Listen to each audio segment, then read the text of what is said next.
Good evening, Brian.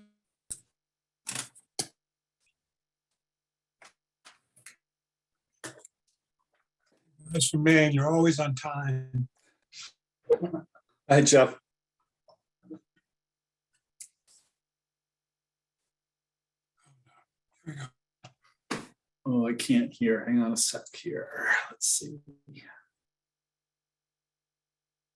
There, I can hear you.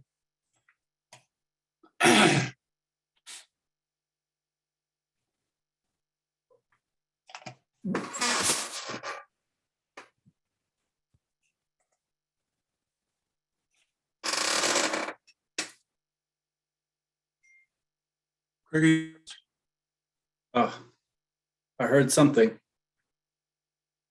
you can't hear me? I can now. That's good. Okay. Greg, are you host?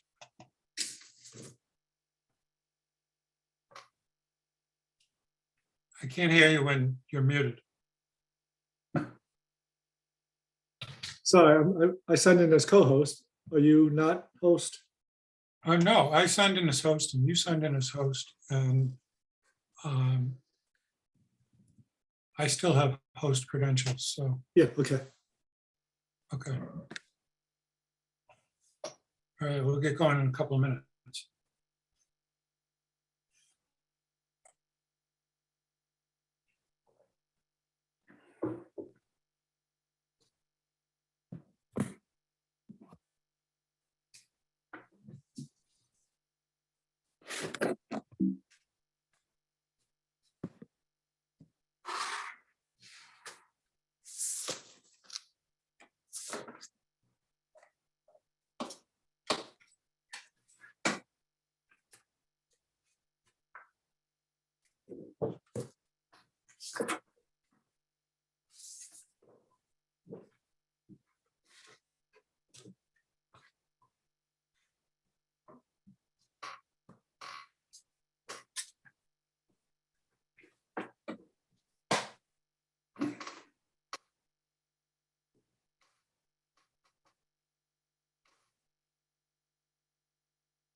Here we go. Good, John.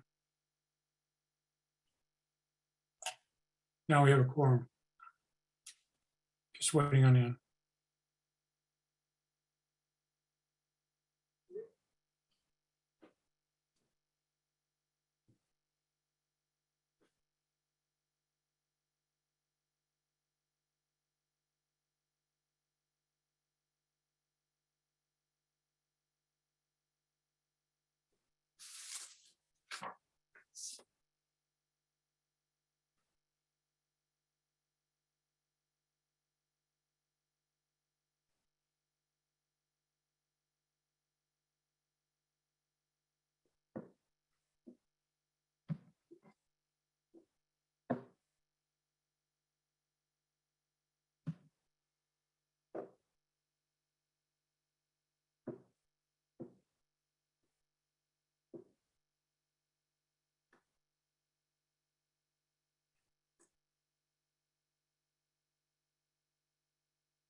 Anne's here.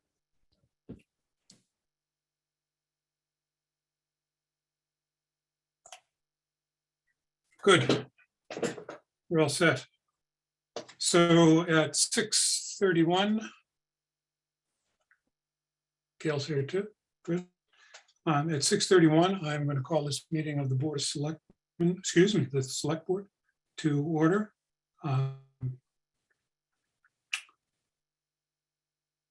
We have a quorum. Tonight, Becky Jakes is not going to be joining us, as she is way out of time zone and could not Zoom into this meeting. So I'd like to call the meeting and ask for any public comment on items that are not on the agenda.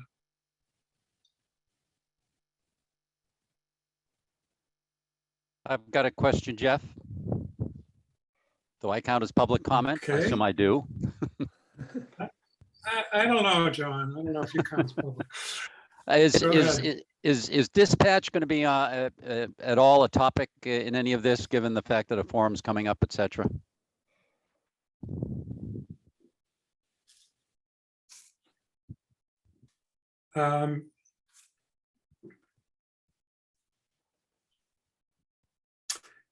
That's a great question. I had thought that dispatch was coming onto this, and until you mentioned it just now, I had not noticed that it hadn't come onto this.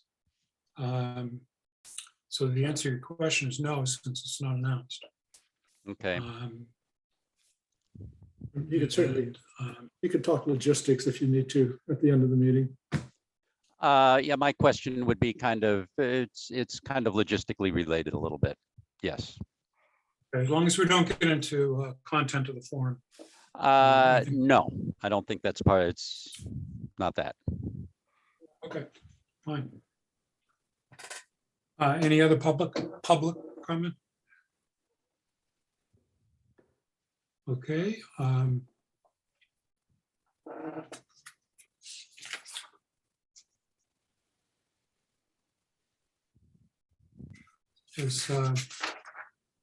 Yeah, we'll do that at the end.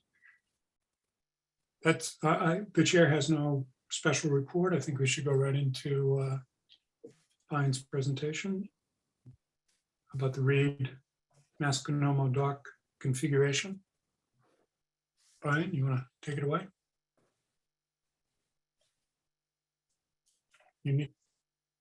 Yes, hi, sorry about that. I do have a picture that I'd be happy to share if it's okay to share on the screen. Go ahead. I'll see if it actually works. Oh, looks like it might. So here's the whole facility as it exists and as imagined. The original portion of Reed Park was put in at the request of a lot of residents who were frustrated by the fact that they couldn't get into the Reed Park docks, use their own facility on any weekend day because of the overwhelming number of transient boaters that were coming in. And so the idea behind this part of the facility, of the current facility, was to address the inability for locals to get to their own dock. It's been, I think it's been wildly successful. We made approaching $50,000 last year, north of 45, with a horrible rainy July.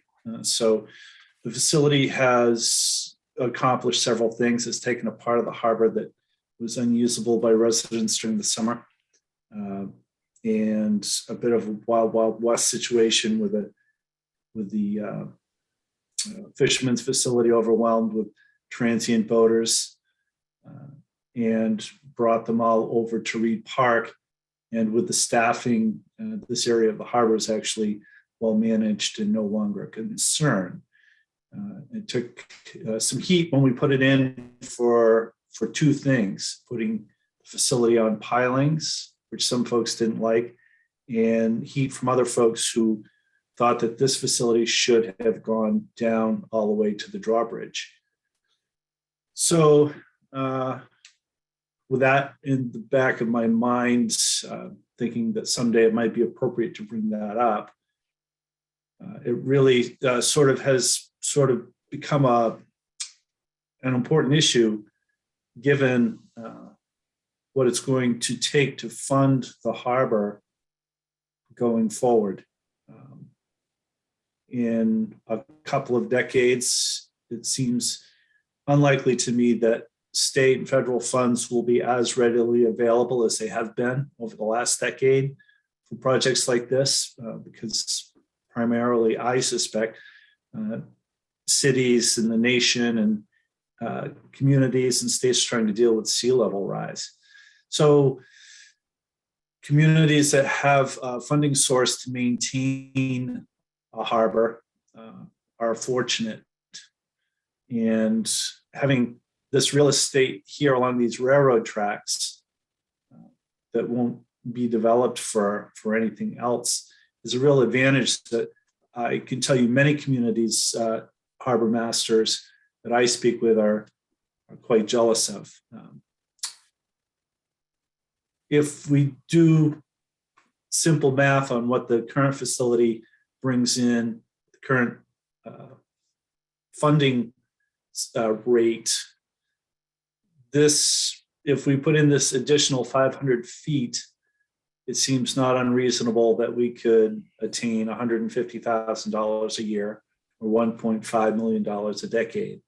And while that might not seem like a terribly large amount of money, it's a lot better than zero. It's also helps a lot with our boaters who have borne the brunt of most of the funding share costs for harbor projects since I've been around. And if this facility can provide state or federal match for any grants that may be available, or in the event that none are available, that money certainly would go a long way to dealing with seawalls and equipment and all the different parts of the harbor that need to be funded going forward. And certainly the fee structure that's in place now could be revisited and increased as amenities were put in here at the dock. On the end here, you'll see the square float where I would envision a Clean Vessel Act pump out station being housed. Manchester Marine has the current shoreside, but they're moving away from allowing the public to use it, which puts all the pressure on the town's pump out boat to take care of everyone who's not a Manchester Marine customer. With this facility here, if we put in a Clean Vessel Act pump out station with their current grant structure, our staff that are working the stock and assisting obviously people here, that grant pays for 75% of the cost at the current minimum wage of paying for staff that would work on the dock. So there would be a real savings and benefit to having that facility here. Why would we build now if the real financial impacts are 2 decades down the road? Because if we can start putting money aside through this facility to bankroll dredging, seawall repair, riprap, such as we have here and over behind Town Hall, that's going to be extremely helpful rather than going to the taxpayers and asking them to repair these things. The other part of this piece here, the Fisherman's facility, which has been discussed, is currently being engineered by Fourth CLE. We would move up to 7 of our lobstermen here, head of the harbor. The lobstermen serve as a large part of the character of the community, And the other benefit is well, we've received over $1 million in grants because we have commercial fishermen in town. And I think it's vitally important that we keep fishermen here. This facility will help some of our older fishermen keep going longer. It already is with the two that are right here. And it'll also be an enticement for younger fishermen who might want to get into the fisheries and look for a community that is A, supportive, and B, may have some infrastructure that could benefit them directly. I do know one young man who's fishing for one of the highliners out of Gloucester who has some mooring in here. That operator's captain is thinking of coming back here if this facility is built. And he's told me that when he retires, his stern man, the young man working for him, will take over the boat and would like to keep it in Manchester. That's a positive for the waterfront.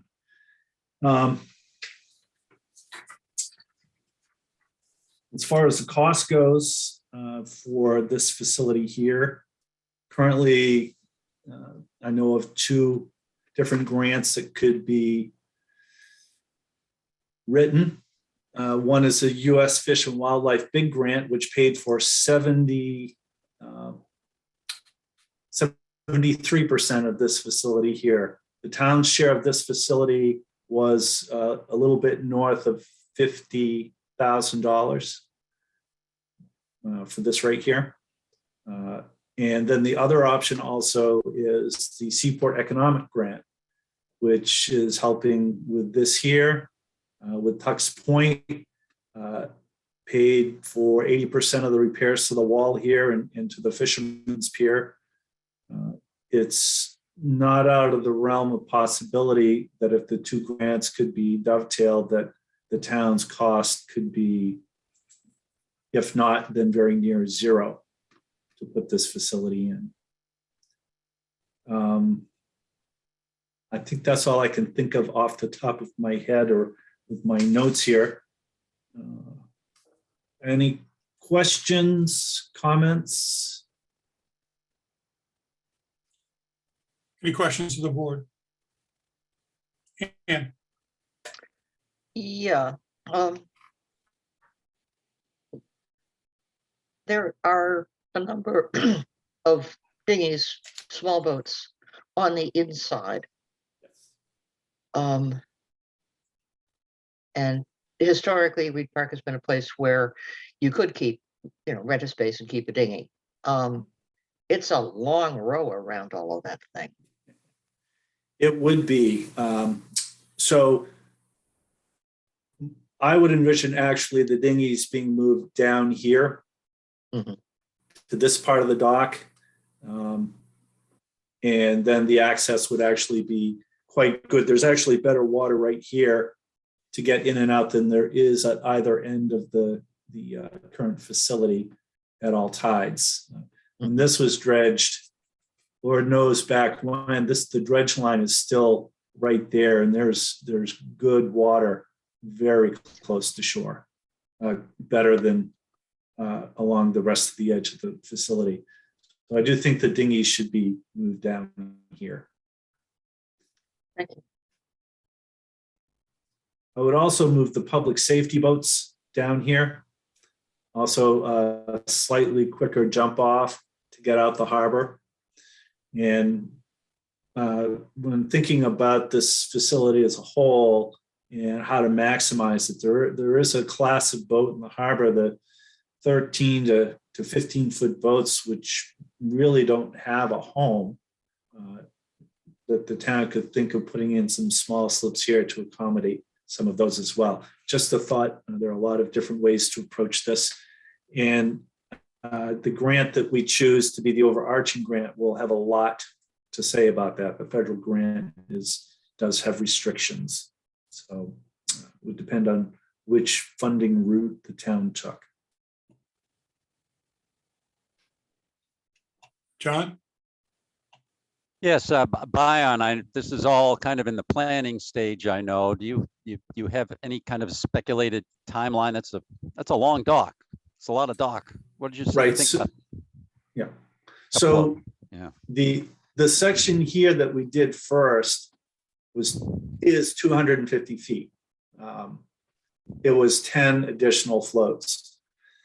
This here is 500 feet. So we're talking about 20 floats plus one.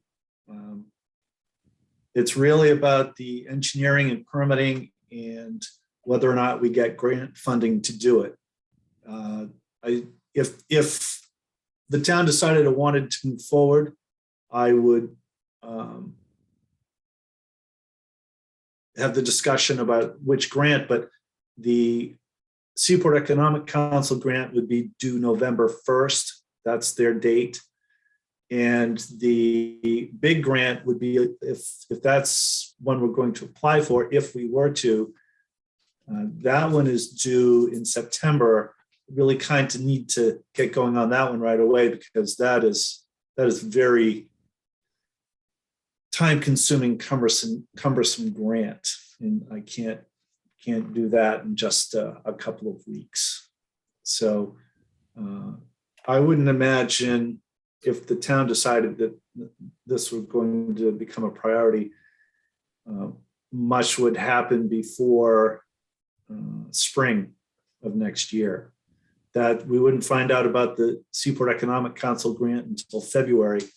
And likewise, the big grant, usually the announcements come out in February.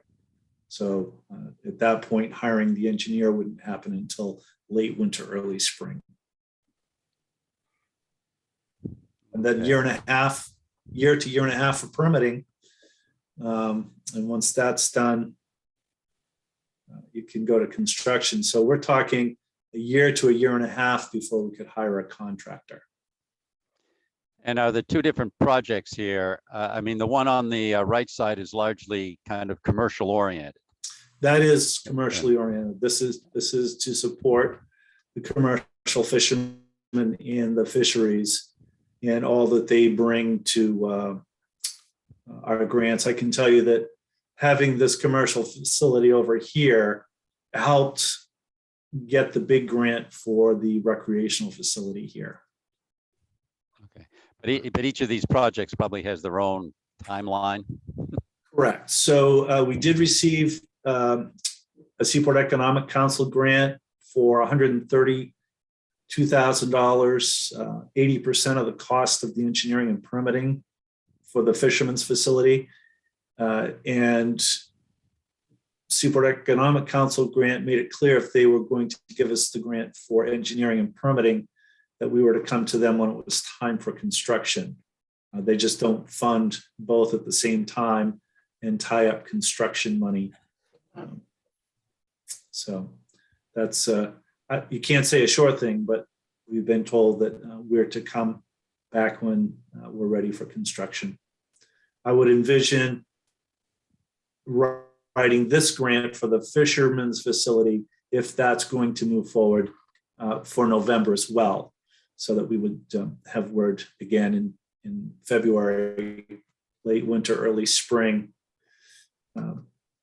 about the funding for construction over here.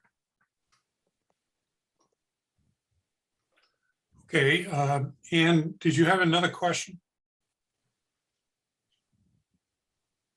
How many moorings would this displace? Uh, Both of these? So actually 0.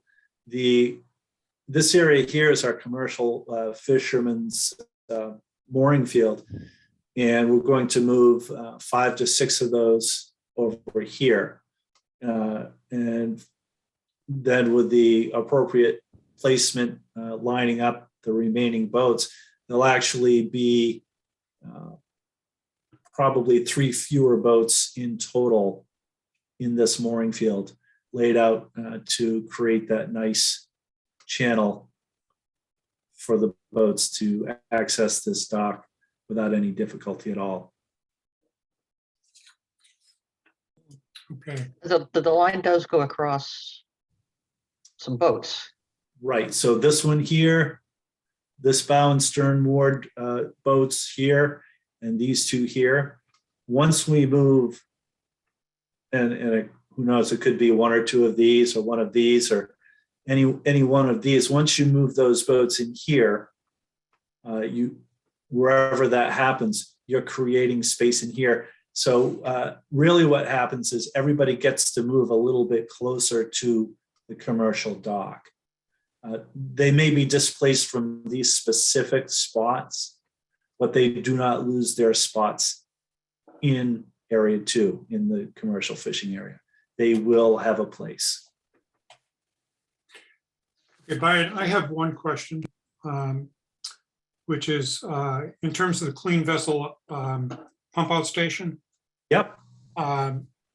What happens to the effluent that goes into that pump out station? So as with Manchester Marine, it would be piped and plumbed. So part of this project would be for the engineers to figure out the cost of getting tied into the sewer line and getting the electricity into the park so that we can have electricity on the docks, A, to run the pump out station, and B, to have power posts so that the town can go up in the mooring fees.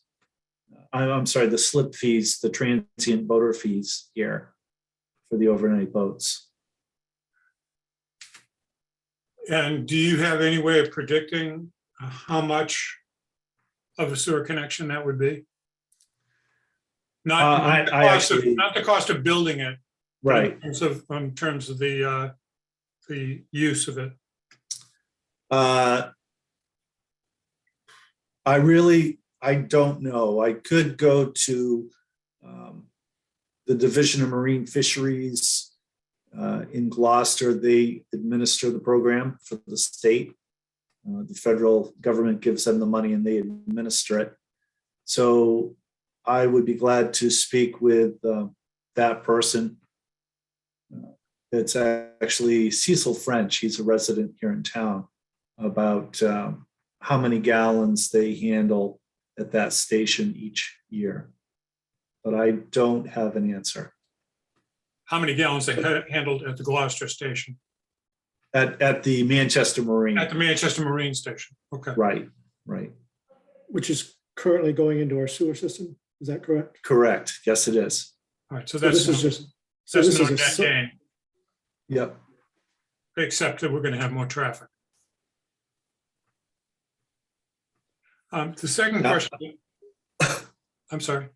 Oh, no, sorry, coughing. The second question that I had was,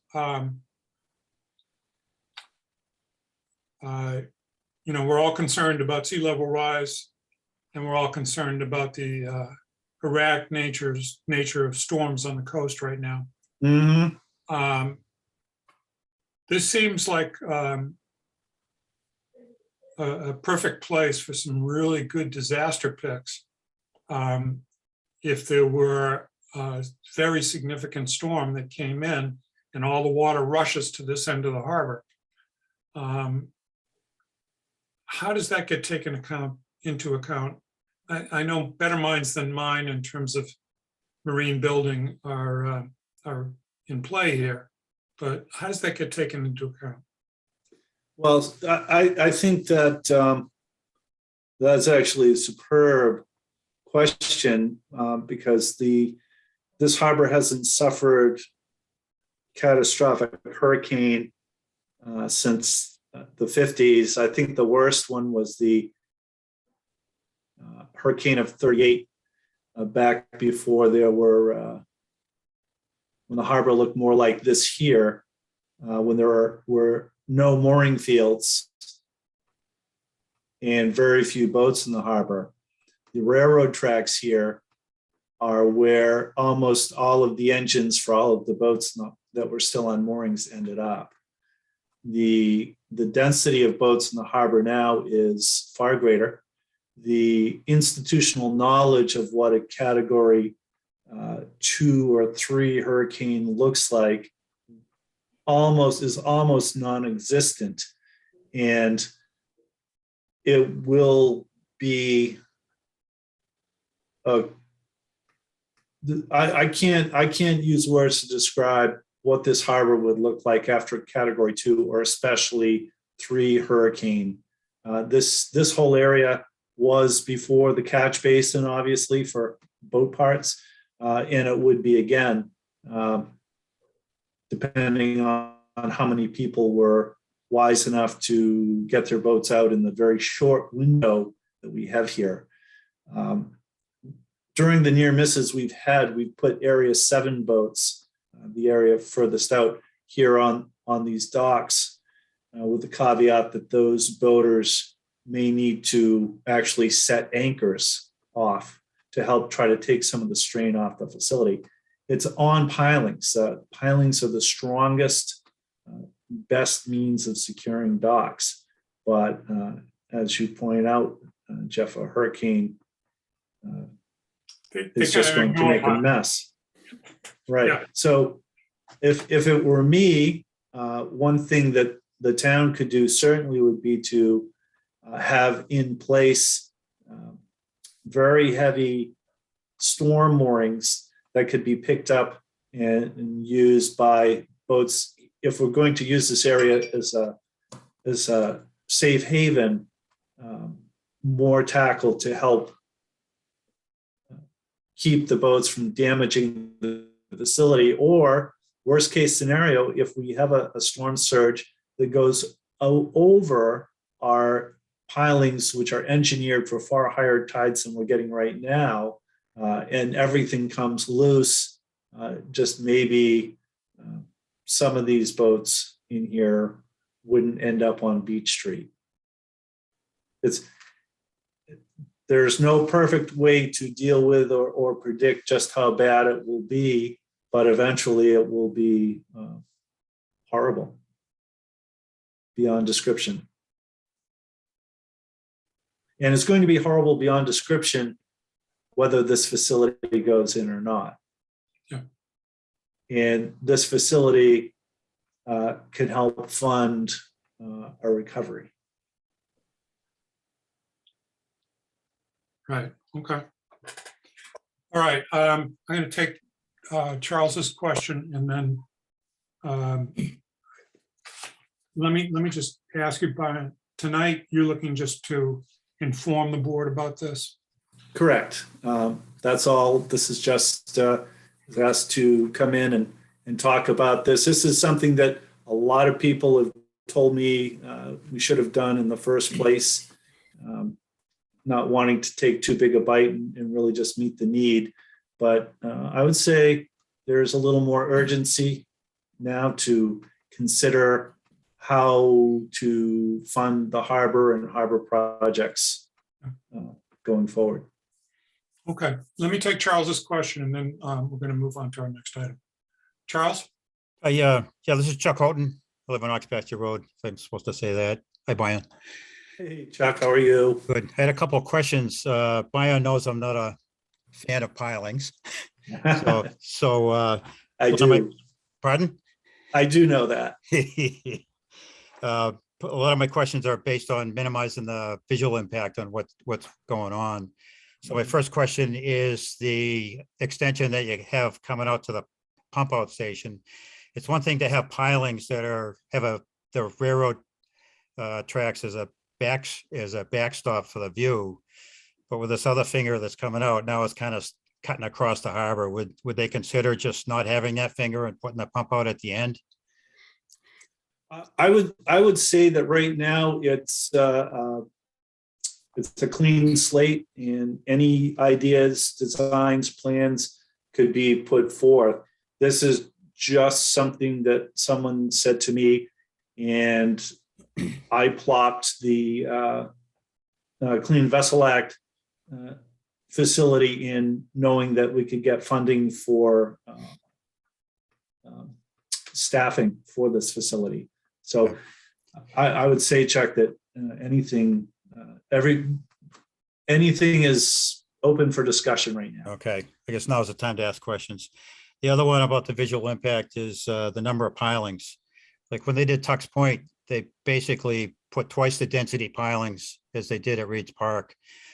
So is when they do install the pilings, will they have one of their goals is to minimize that impact, minimize the number of pilings is one of the design goals? Well, so we can certainly tell them that that would be one of the desired attributes, but ultimately the number of pilings will be up to the engineers and the permitting agencies. So I think we can express an opinion and a desire and see what an engineering firm comes back with. Okay, yeah, because the pilings at Reed's Park are like 45 feet apart. At Tex Point, they put them like 25 feet apart, and I couldn't really get a good answer out of the engineering firm why they did that. But that's a lot more visual impact with the more pilings you have, and hopefully they'll be the smaller diameter pilings that they're going to have at Reed's Park, not the fatter ones they're having at Tux Point. But that's So That's a bit down in the weeds, Chuck. yep. Okay, sorry about that. I'm done. Thank you. thanks, Chuck. Okay. We look forward to, being kept in a loop on this in terms of where you're going with it and what comes from your engineering studies. That would be helpful to know. And perhaps invite you to come back and talk a little bit further about it as you go into the grant process itself. So Sure. Go ahead, Brian. I'm happy to start moving ahead if that is the desire. I'm not 100% sure that is the direction that we want to start investing money in this. I'm ready to start if that is the will of the town. But I do think I need a little guidance. Okay. As far as that goes, whether or not you do want me to pursue it. So you've already done engineering and the beginning of permitting for the commercial leg? Yep. Okay. And so what you're looking for here then is whether we want you to go ahead and do engineering and the beginning, at least identification of permitting for the recreational leg. Correct. Okay. So Sarah Mellish. May I make a suggestion that perhaps Brian should make a presentation to the Finance Committee to better understand what we might be committing to on this project as far as town funds before he proceeds? I would agree with that.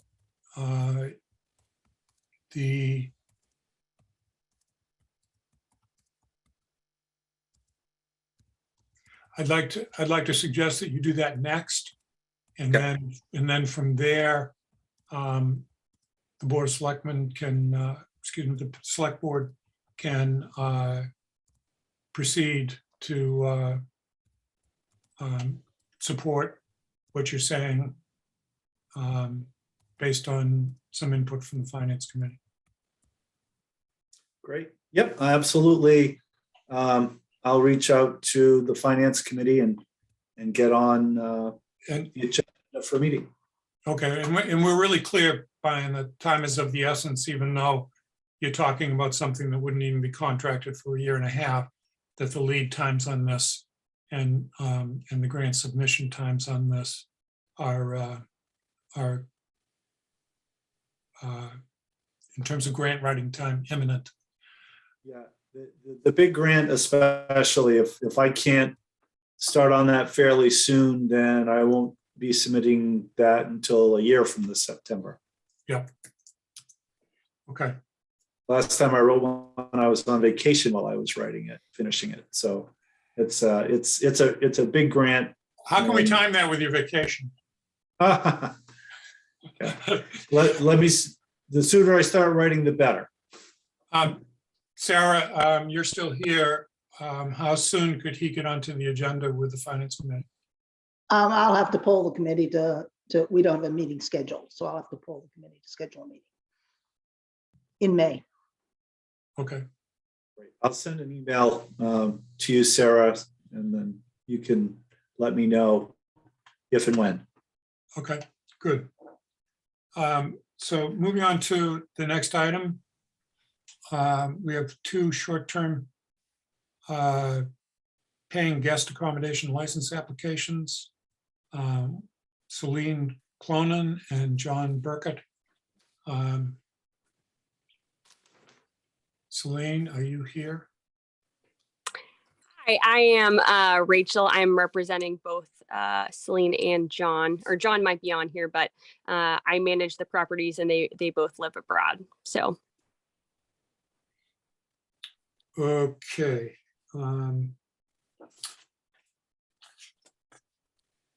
Then the first issue with this application is that short-term licenses are for owner-occupied residential premises. so they do occupy the property at times, but then the times where they're not there, they're renting it. And what's at times? Can you tell me more specifically what that means? Yeah, so like different weeks at a time that they would not be here, they would be renting it out. So like some weeks in May, it differs between both of them because they're two separate houses. But when you say sometimes they're here, is Mhm. that weeks out of the year, months Yep. out of the year? Yep, weeks and months out of the year. Yeah. More than 6 months out of the year? I don't know if it's exactly 6 months or not. Is it that the requirement 6 months out of the year? Actually, the requirement is owner occupied. And we have permitted short-term licenses where owners aren't there all the time, but they're there substantial amounts of time. And you're saying they're living abroad. Well, they both, so here and abroad. So when they're not here, they're renting it out. Okay, so is there a reason why they're applying for short-term rental as opposed to doing longer term? Because gone for it's a mix periods of of time? both. So in the summer months, it would be more of like the shorter terms. So less than 30 days. And then in the winter months, it would be longer terms. Short-term in this license is 6 nights or less. Oh. So I was under the impression it was 30 days when I spoke with the clerk. Okay. 30 days is the state definition of short-term. Within Manchester, we have a more restrictive definition of 6 days. And this came up recently when we added a 3% local option surcharge. And there is a difference between the state rules and the Manchester rules, but for this particular license, it's maximum 6 evenings or 6 nights stay. So if you're going over that, then you're in a different category. Okay, so this license is for anything less than 6 nights stay. So are we permitted to have some parts of the year that are less than 6 nights stay? So it really is just like May, June, there would be a couple of those like less than 6 nights stay. So that's why I applied for the license. Greg, you want to comment on that?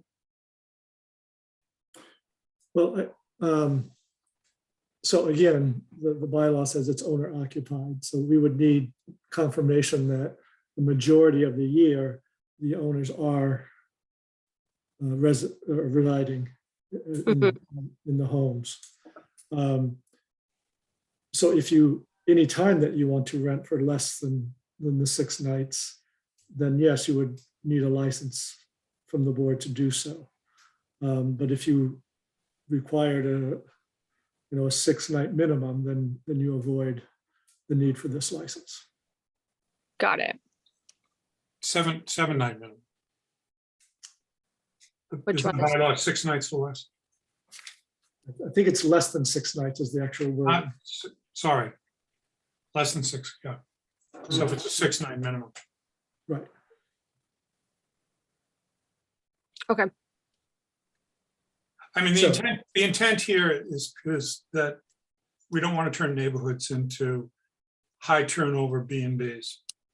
Mhm. And that may be the owner's desire, but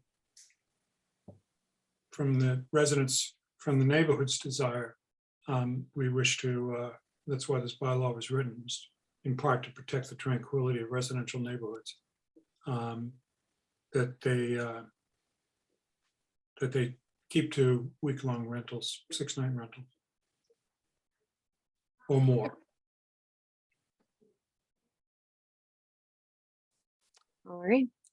So if they are intending to do less than that, then we would need to have some clear understanding that they were in occupancy most of the time. Okay. So more than 6 months of the year. Yes. All right. Okay. Sounds good. All right. So what do you want to do with your applications? Can they just be tabled for now until I discuss with the owners? Absolutely. All right. Okay. Thank you. Thank you very much. Bye-bye.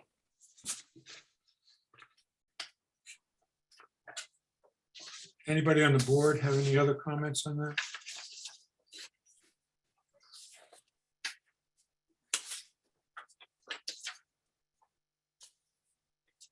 No?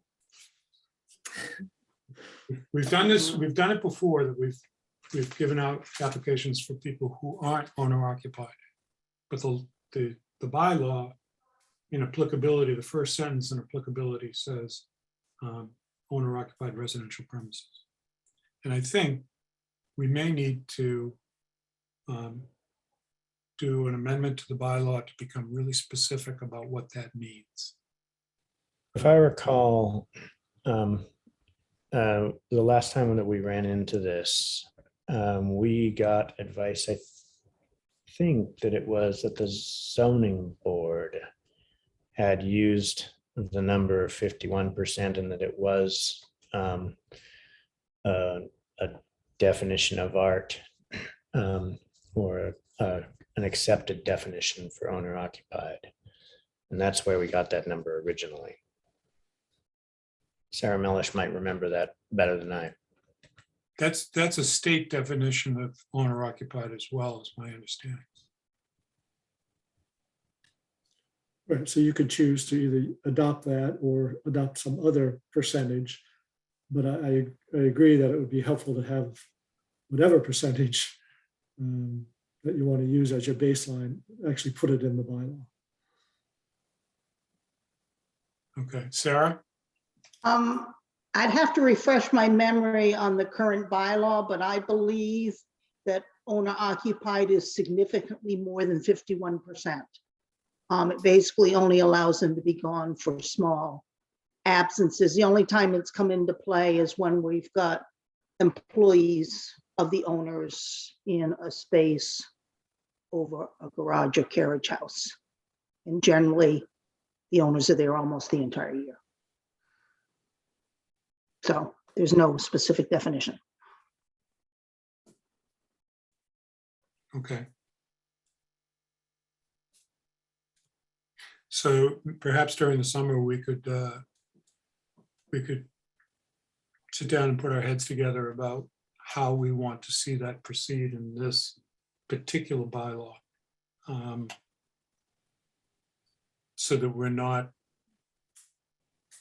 giving broad ranges where there is no legal justification under the bylaw.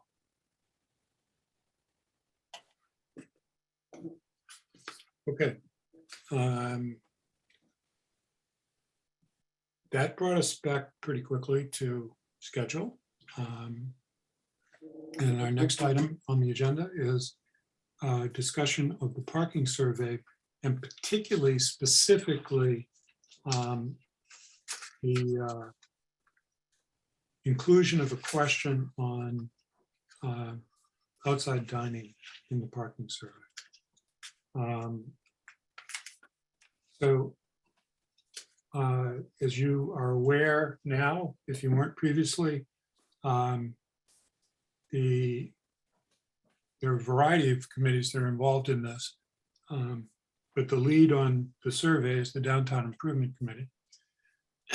And we have several members of the Downtown Improvement Committee here tonight to answer questions, but not to do a presentation.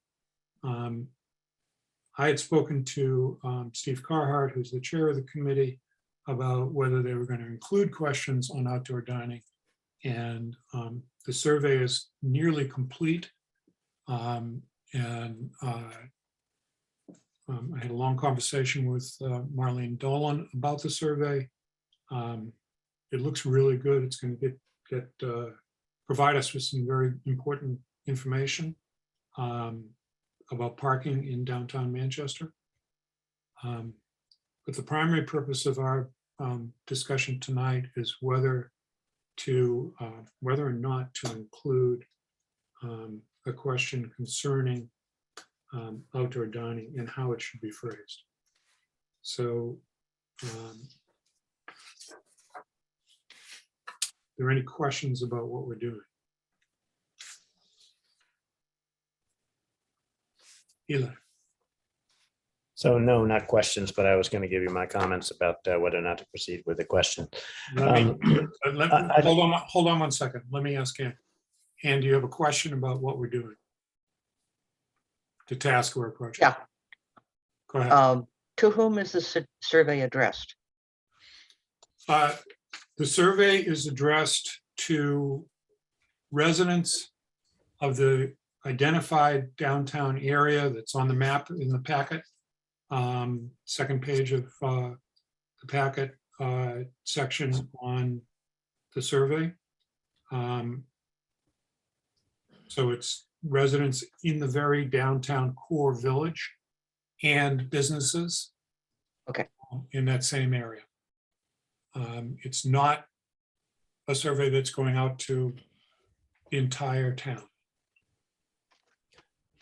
Okay. Thank you. I didn't read it carefully.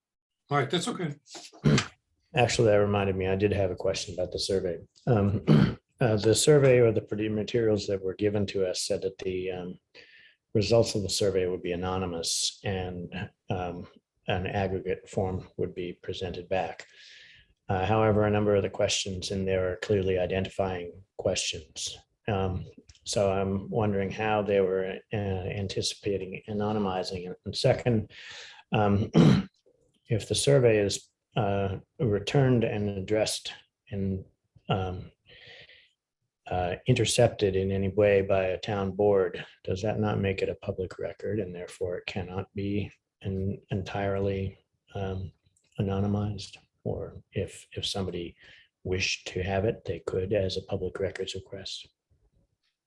Okay. I think what they say is that no individual will be identified in the final report. The purpose of having names, emails, and phones of those who are filling it out and their roles is to do potential follow-up with them. But the actual way that the data will get reported out is in a final report will not have any names in it as to who participated and who didn't. All right, you want comments now? You had a two-part question, though, didn't you? No, I think I can ignore the second part at this point. Good. I will too then. Go ahead, Eva. All right, so I think yes, that we should include this question in the survey. And the reason is at the time that we removed outdoor dining or shut it down last year, We did so because we told in part because the way we had it configured at the time, it had some significant downsides to it. It wasn't thought out for the long term. And we had told people when we first set it up in the raging midst of the early parts of the COVID pandemic that it was a temporary thing. And then when we shut it down, there was a lot of support for outdoor dining, or at least loud support for it. But we felt that there were deficiencies in the way we had it set up, that we didn't think that we wanted to support a permanent version of it. But we recognized that people had expressed a very large interest in it, so that we said that over the winter that we would look into the options for reestablishing it. And I think this is part of that process. And I think we said that we were going to do that, and I think that we should do it. And if the results of all that study come back and the board decides with the data that we get back, and actual data, not loud voices, then the board can make an informed decision one way or the other. The only way to do that is to go through the process. Okay. John? Yes, Jeff, I also think that we should include the outdoor dining question. It's a survey, and I think we should get as much information as we can about people's opinions. With regard to the outdoor dining question, though, I'm thinking maybe we should make a distinction between outdoor street dining and sidewalk dining. I mean, this obviously relates to street dining, not when you read the first few words of the question, but when you realize that it's a trade-off of parking, you know it's obviously street dining. But there's also the question of just dining on the sidewalk, which is possible for several of the restaurants there, and what people think about that. So I think it should be restructured a little bit to include that as a separate question. I think in that this is a parking survey, that's why it's geared towards the street parking impacts of having outdoor dining. Okay. I don't know whether the DIP would feel like that was going beyond the purposes of their survey, the target of their survey, to include sidewalk dining. And maybe it doesn't. I'm sure that this questionnaire will stir up the people who are interested in outdoor dining, and we may get requests for outdoor dining. To date, we haven't had any requests from any restaurants to do this, as far as I know. Greg, is that still the case? Yes, that's correct. Okay. So, the whole idea was that we expanded their dining, not to have this lovely option of dining on the street, but to get them through the fact that they couldn't go above 50% occupancy in the interior of their restaurant. Huh? Diane, could you please mute your Oh my goodness, I'm sorry.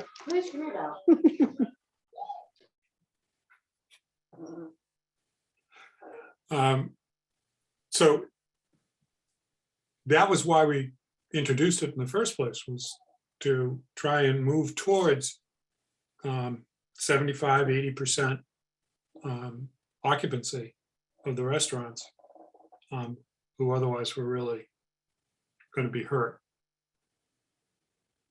I don't know. I would ask Steve or Linda or Marlene about your reaction to including something that was a shade away from just the parking survey in this. Well, if I might, the broad goal of what we're doing, and this is in conjunction with Sue Brown's office and the rapid recovery grant that is being done is trying to be as intelligent as possible about downtown parking to facilitate the vibrancy of our merchants and restaurants and nonprofit institutions. And our hunch is that if we're intelligent about it, we may find low-cost, elegant ways to maximize the availability of street parking for the people who participate with the merchants and the restaurants and the institutions, and facilitate it for the rest for the residents. And so the outdoor dining is certainly, to the extent that it's part of the parking question before us, we're glad to do whatever the board wants us to do with respect to the questionnaire. But, you know, we have, just so everyone is clear, what the broader goals of the survey are. Okay, I think that's important to reiterate, Steve. And frankly, I think, John, to include that question, we're not going to get a representative sample of the town. We're only going to be getting this study area, which is the residents and businesses of the downtown area. So I think we should try and limit this discussion to just parking. No, I agree from that perspective. It might be that there should be some sort of a parenthetical phrase or something that we're not talking about sidewalk dining at all. We're just really dealing with the street question. So that's fine. Another question that I had or have is, and Bayon's not here, but I do occasionally see people who launch boats at the launch. They have to park someplace. And sometimes they park on Pine Street. I don't have any problem with that, but that can affect parking availability. It's just around the corner. And I note on the map here that the stretch of road the scope for the parking study does not go to Pine Street. It goes several houses before that. And I'm just wondering if it should be included to go to Pine Street.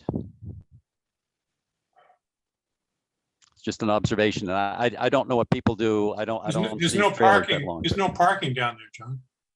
You mean including Pine Street itself? Yeah, the first 50 yards. That's all.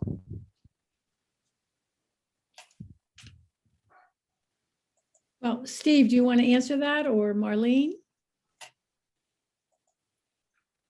We're If following. I guess I have to be kind of a bureaucrat and say that we are the downtown committee, and our mandate covers a defined downtown area.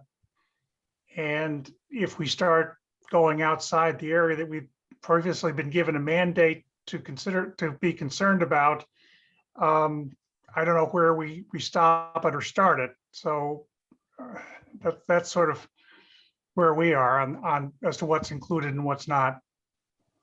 And we were asked to comply with the grant that's coming in, and they're going to be doing a survey of, you know, how many spaces do we have? How long do people park in them? We want to do the exact same area, but our idea is to stimulate communication between the town committees and the property owners and business owners and so forth, so that we can combine the two. So we were basically limited. And I agree. I mean, there's some question marks. Should we be including Washington Street? And, you know, are there any other areas? But we have to define it in some way. So, you know, there's parking issues on Elm Street and, you know, other areas, but we've got to limit it and make sure that we're in compliance with what the grant is doing. Okay, and understand comparing apples to apples, and Elm Street was another thing I looked at, and there are commercial, you know, there's a lot of commercial, I wouldn't say a lot, but there's some commercial stuff going on down there as well. But Right. Yeah, it's true. And, you know, I mean, we could have perhaps talked with Sue and the MAPC about adding Elm Street in, but we didn't feel we were in that position. So just to make matters as simple as pie, we decided to keep the survey scope and geography. to be exactly equal to what the MAPC was. And we knew that if there was an interest in this, we could always go back and do an additional set of data collection. Marlene, I think it would be helpful for this group to hear how it is going to be confidential and why, the way we're doing the survey. In other words, people's names are not going to be released. They're coming back to you, Gar, and me, who are the DIP committee members. We need to know who they are and where they are, but this is not something we're going to publicize. We're just going to use the data.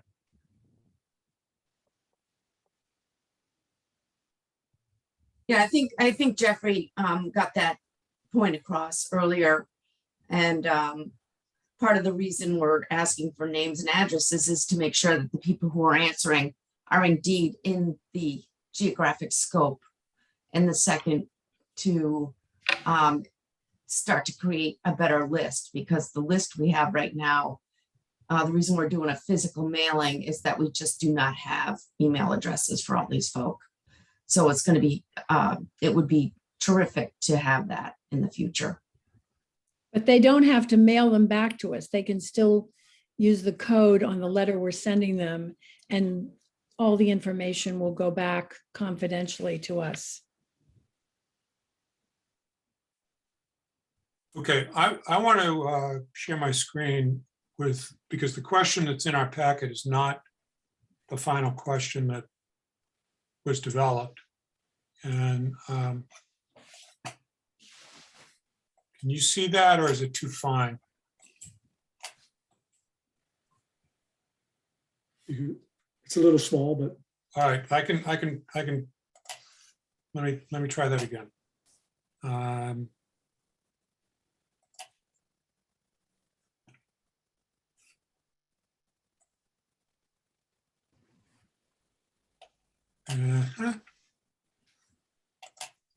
No one ever accused me of being fast.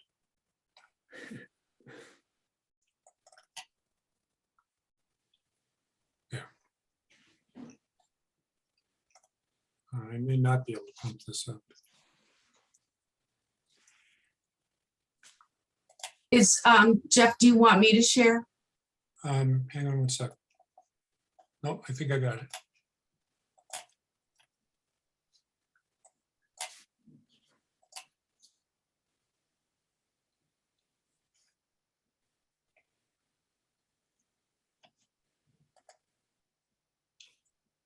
Nah. You may be able to share it better than I can because I'm confined to the limits of the word processing software working with your questionnaire. So let me give you the option to share your screen. There you go. It's just a slight change in the question, and then there is a second part to the question that's verbal.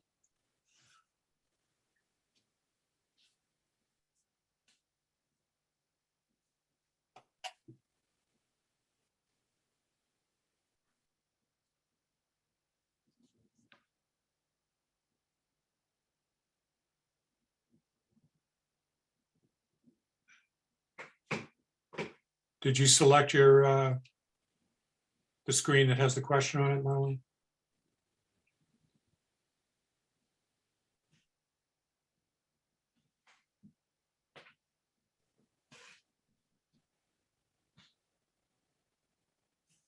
You're muted.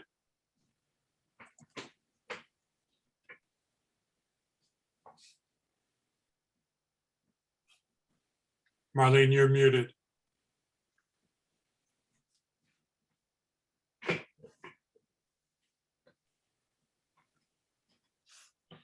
All right, let me go back. Okay, can you see anything on my screen as yet? Yes. Okay, great.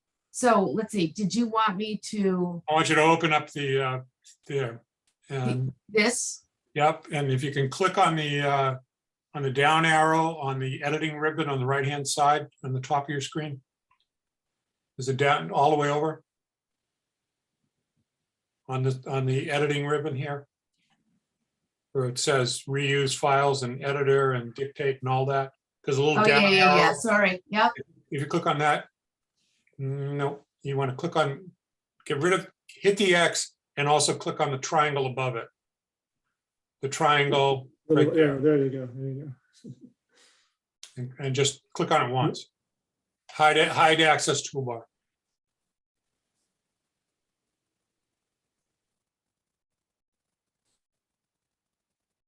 Not wanting to show. Okay, Yeah, it doesn't matter. I'll just, It's okay. That's There you good. go. That's good.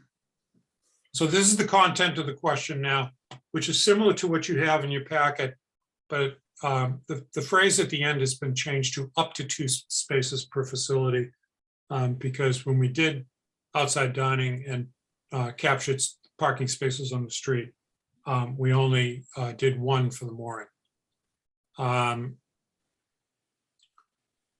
And then secondly, there's please use the space below to provide any commentary on outside dining relative to parking. So those are the 2 questions that would be related to outdoor dining. And the question tonight to us is whether we like the idea of having that in this survey or not. And you have your hand up.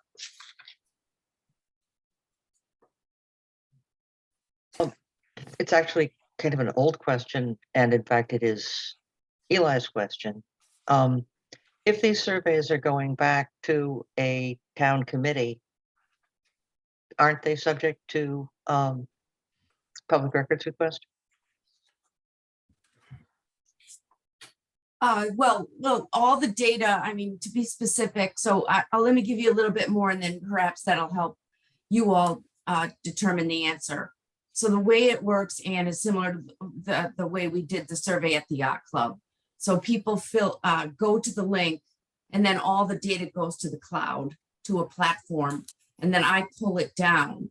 And when I pull the data down, it comes into a big fat Excel sheet where you'll have name, address, etc. From that Excel sheet, we create the report and expunge any identifiers. So I guess is the Excel sheet. You're getting data. Now, I do not know the legalities of it. I know it's very different from a yacht club, which is a private organization and doesn't have this problem. But the downtown improvement committee was the one collecting the data. Yeah. The downtown improvement committee collected the data from the yacht club survey? No. I was trying to use that as an example of right, but that's great. Let me check with council to get some advice on how That'd be great. best to handle it. Yeah. Right. Okay, but let's please stick to this question, this limited scope question about our discussion. I understand the concerns around around public access to the full results of the survey. That's a question for town council to straighten out for us. Do we want to proceed to have this question included in this survey?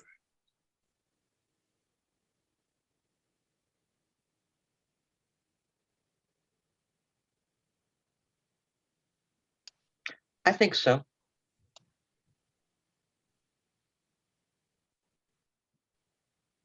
Eli? Yeah, I already said yes. Yes, okay, John? Yeah, and I already said yes, yes. Okay, I don't think this takes a formal vote of the board. The consensus of the Board of Selectmen is to include the question and the 2 questions as written. And we'll look forward to those results. But before we move on, Sandy raised her hand while we were talking, and I would like to recognize her. Sandy, could you please state your full name and your address? Thanks. Sandy Rogers, 82 Old Essex Road. I work in the market research industry, and there are rules beyond town rules and government. There's a lot of regulations now on the storage of personal data with surveys. So you might want to look at that as well. The other comment was, is this survey still in development? Who can I be in touch with to try to help? I have some, a couple major things in that if you're asking people to spend the time to do this kind of survey, you're getting just a few bits of data regarding, a couple extra parking spaces here or there.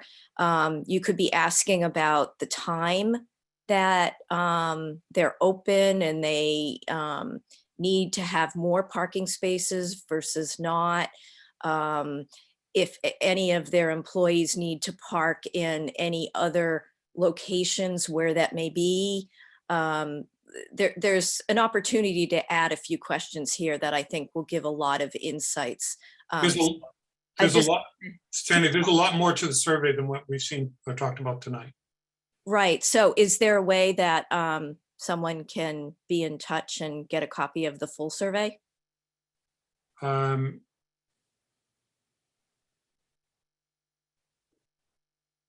I think that If I, you'd have to talk to Steve about that. we are working with town planner Sue Brown under her guidance as to following all of the appropriate regulations, and the survey itself, I'm sure, is publicly available at some point. We will follow whatever the regulations are. I guess I would just echo Jeff's comment that the issue, as I understand it before the board, is just this particular item, not the survey as a whole. Yes. So it's part of the rapid recovery program, which has its own standing and processes. Right, So I guess I would suggest that. Steve and Linda. Excuse me? So I should be in touch with Steve and Linda? Sure. You can be in touch with Steve, Okay. okay? Just so that you're aware, Sandy, Marlene has credentials in survey construction. And the discussion that she and I had about it left me with no questions about her capacity for building a survey. I'm not doubting that. I'm just like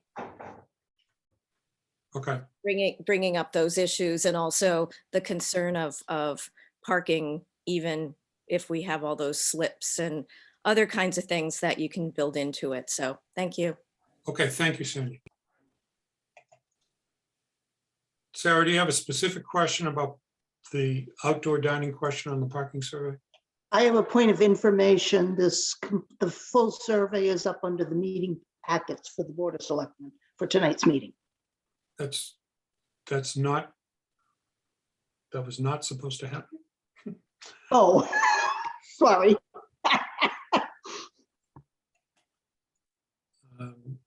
Yeah, that is not the way that the survey appears. Those are questions, that's some of the text. It's not the way the survey is constructed. That was my first impression when I saw that PDF. And then I've actually seen the actual survey itself, and it's not constructed that way at all. It's a very professionally constructed survey. And it's done in software that is survey software. And capturing a PDF of survey software yields the results that you see that are in our packet. So that's why I didn't want that. And it wasn't that I was trying to hide anything about the survey. It was, that's not the way it shows when you actually see it. So I think our business on this question are done. And I appreciate the three of you coming in and the time that you're putting into this. This is a really important study that's being done overall, and the survey is a very important part of it. So thank you. Thank you. Okay, our next item on the agenda is planning and zoning. And here we have a quagmire that we have yet to jump into. Anne raised this as a question since there were three parts of the zoning bylaw that the planning board wanted to move out into the general bylaw per the recommendation of their legal consultant and their own consensus in terms of these three bylaws. The bylaws of the stormwater, junk car, and curb cuts. Not necessarily in that order. So the information that we've been given is kind of a, let's see if it's not the way that I don't think it's the way that the bylaws would be written. In fact, there are significant questions that I have about it when it comes to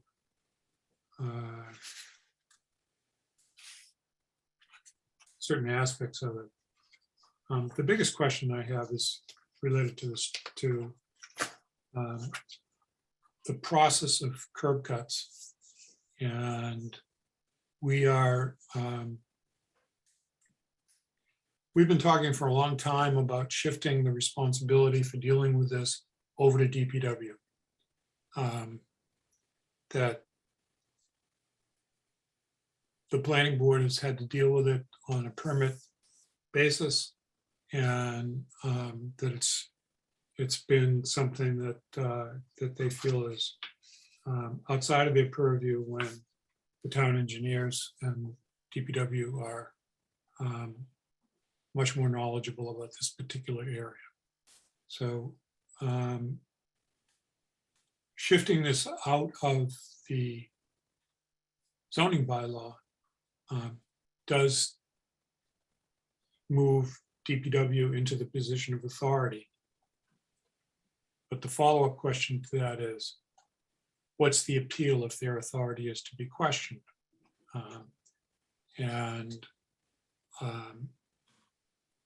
Do they appeal to the planning board, or do they appeal to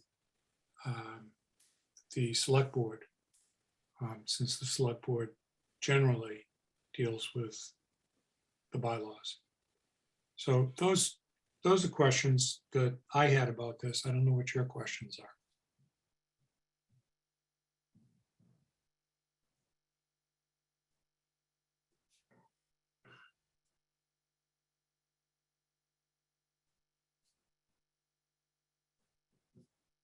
Yeah. Okay, I think that in the curb cut section on the third to last paragraph, curb cuts that don't comply, ... may be permitted if a special permit is granted by the planning board. Right. This was a recommendation of two members of the planning board. And the question is whether we want that to stay there, or we want to be the ones that are reviewing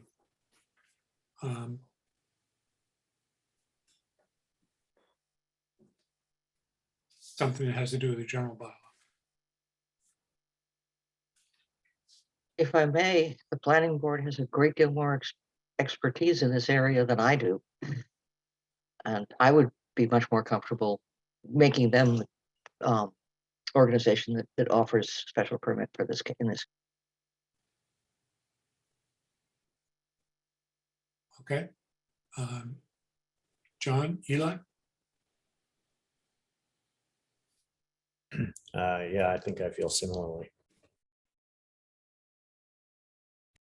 No, I defer to their expertise. I live with Okay. this daily or weekly anyway. If you think curb cuts are complicated, if you've read the section on stormwater,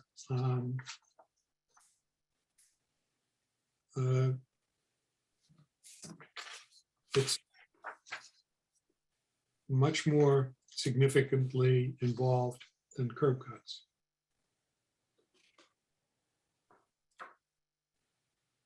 So are there any comments on stormwater?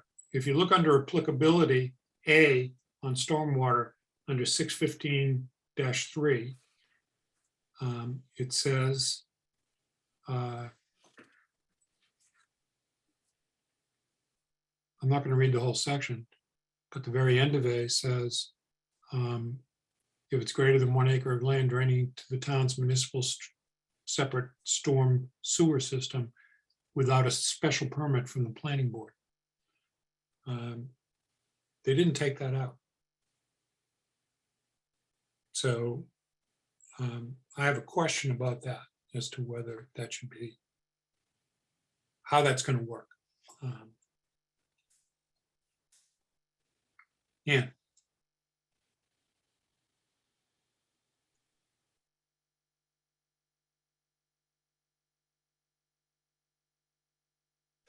You muted it. Thank you. It's my understanding that these are being removed from the zoning bylaw section because it tends to govern things that happen when a building is being constructed. And that these are problems that come up can come up after or separate from anything that requires a building permit. And the goal is to make it possible to enforce these outside of the general area of a curb cut, of a building permit, of building construction. And it's not that the planning board thinks they're not capable of handling these. They think that they're not capable of enforcing them outside of a specific area. So I don't have any problem with allowing them to continue to make the fine decisions.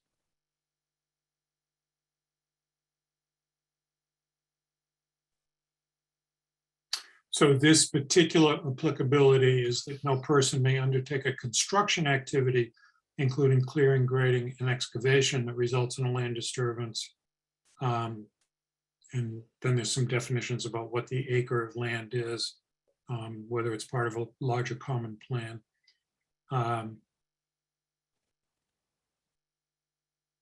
Without a special permit.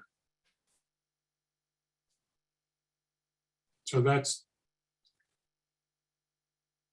the application that you're talking about here. The construction activity. Construction activity could be a landscaping.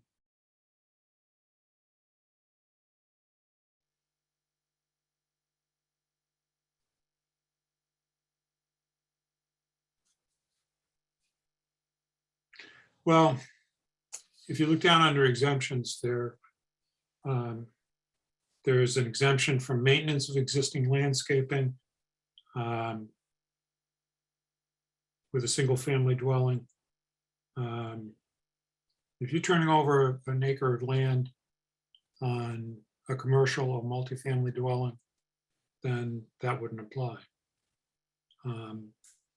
That exemption wouldn't apply.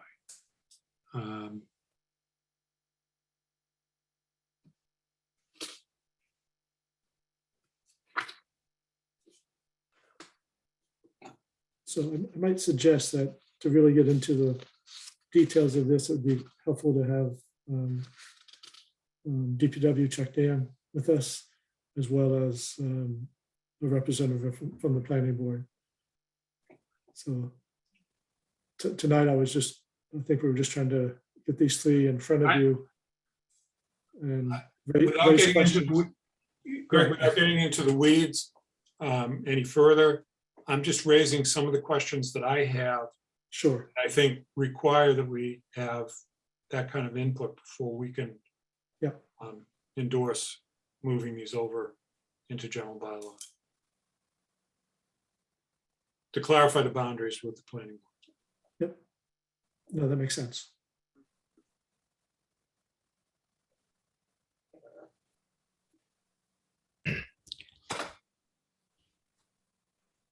And to clarify, we need to make a final decision on this by our next meeting, correct? Yes. If you want them to go forward on June 11th.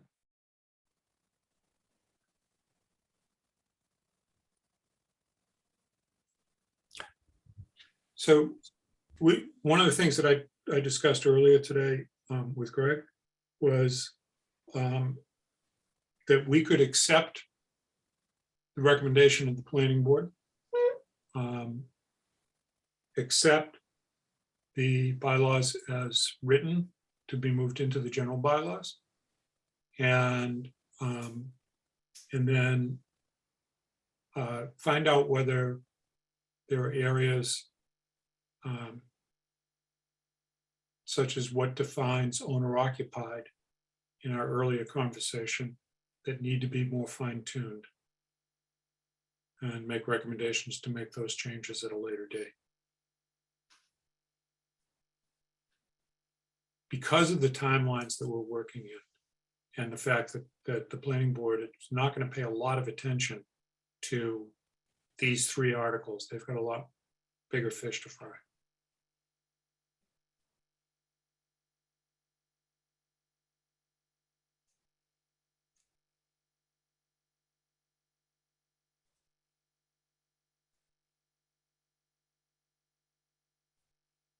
So any thoughts about that? Because Eli's right, we need to move this forward with a vote to accept as is or amend by the end of our next meeting, which is on May 17th, May 16th.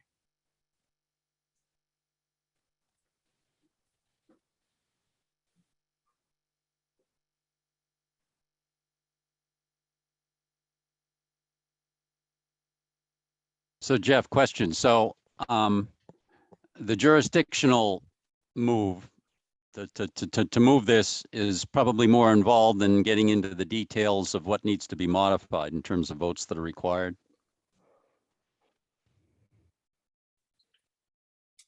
I was with you right up until you said in terms of the votes that are required. So could you please- In terms of what is needed to make the appropriate changes.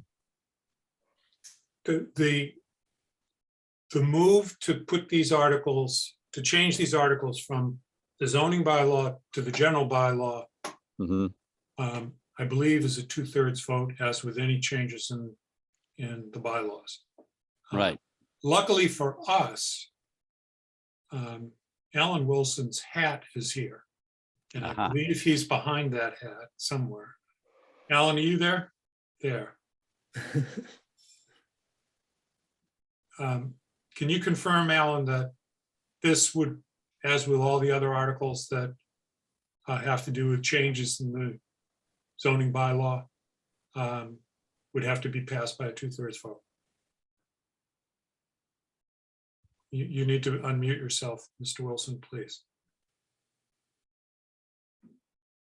Most zoning bylaw changes have to be adopted by a 2/3 vote. There are a small number that require only a simple majority under the recently passed amendment to Chapter 40A. I don't think this is one of them.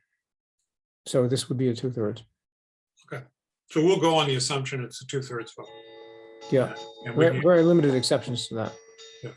Okay. Does that answer your question, John? Yeah, I guess it answers half of it. And then if the bylaws get changed, in other words, reviewing this in more detail at a future date and modifying that, is that also a 2/3 vote, or is that just a majority vote? Or It's all, any change to the bylaw would be a 2/3 vote. everything's 2/3 right down the line? Everything, let's, for our business, assume that Okay. everything's 2/3. There are some exceptions according to what Alan just said, but Yeah, but the exceptions have to do with the recently adopted amendments which relate to things like the MBTA multifamily housing within a half a mile of the train station and so forth. But most zoning amendments still require 2/3. But if you adopt it as a general bylaw and want to modify the general bylaw, then down the road, that becomes a majority vote only. Yeah, that's right. That's right. All amendments to the general bylaw are simple majority. Okay, yeah, I guess that was the crux of my question, yes. So, Thanks, Greg. yeah. And Can we move these from the zoning to the general bylaws in a single action, or do we need to remove them from the zoning bylaw and then adopt them in the general bylaw? I think the planning board's preferred sequence is to first adopt them in the general bylaw by a simple majority, so that we know that they're in place in the general bylaw before deleting them from the zoning bylaw. And then it would be a 2/3 vote to delete them from the general bylaw, from the zoning bylaw. So what happens if that 2/3 vote fails? Well, then you would have redundant duplicative provisions in both the general and the zoning bylaws.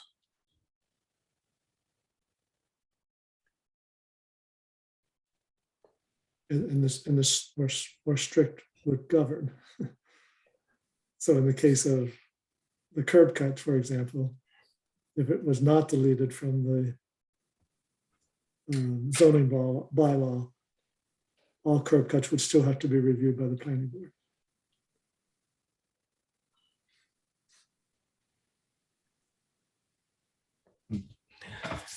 Well, that would be interesting.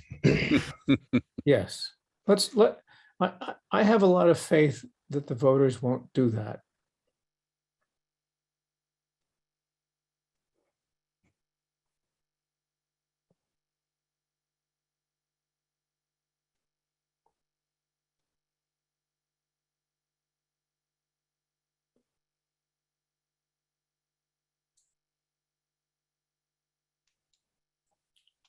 so then the question before us tonight, besides becoming better educated about this in terms of those areas that may need to be changed in the future, is whether we would be willing to support this and whether we can get the attention of one of the planning board members to come here and talk to us about concerns that we might have about these. But I don't think that we can go through a long process like they have of modifying their recommendation.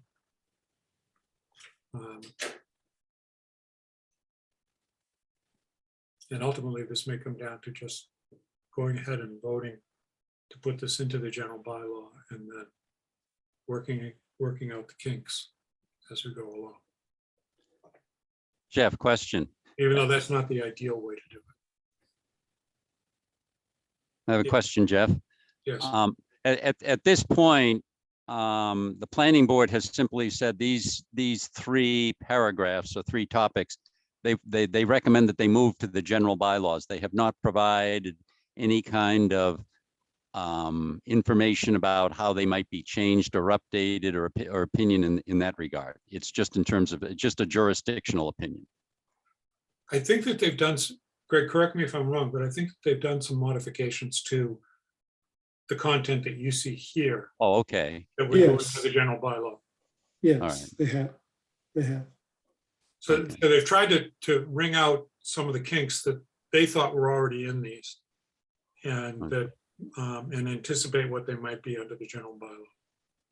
So I think what would be helpful is to get sort of a Reader's Digest version of why they made the changes they did, why they're recommending what they're recommending. That would be helpful. We don't want to have to go through the same Right. reasoning all over again and come to the Right. same or a different conclusion, but Yes.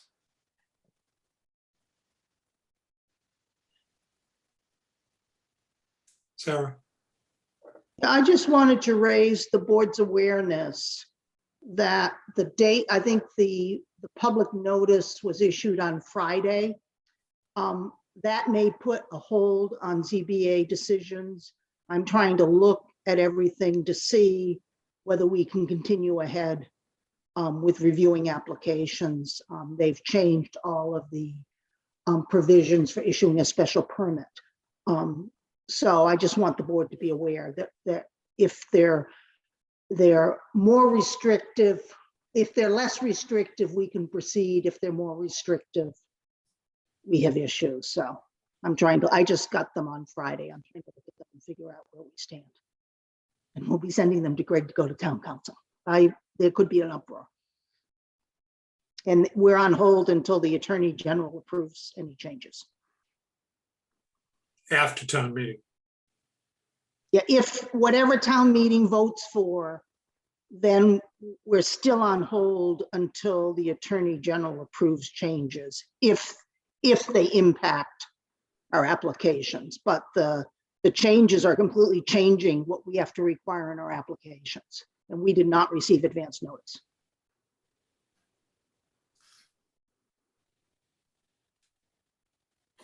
So we're working on it. Okay.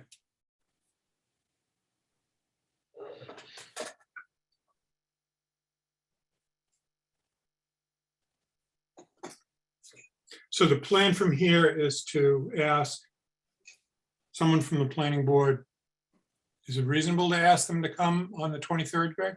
Excuse me, on the 16th? 16th. Yes, I believe their hearing on all of this is on the 17th and 18th, I want to say. Let's check that. So maybe what we do is. Greg, that's right. That Yeah, is the right. 17th, yeah. 17th and 18th. possibly continue to the 18th. Okay, So- so my thought would be that we then move to have a planning board rep come to us on the 6th of June.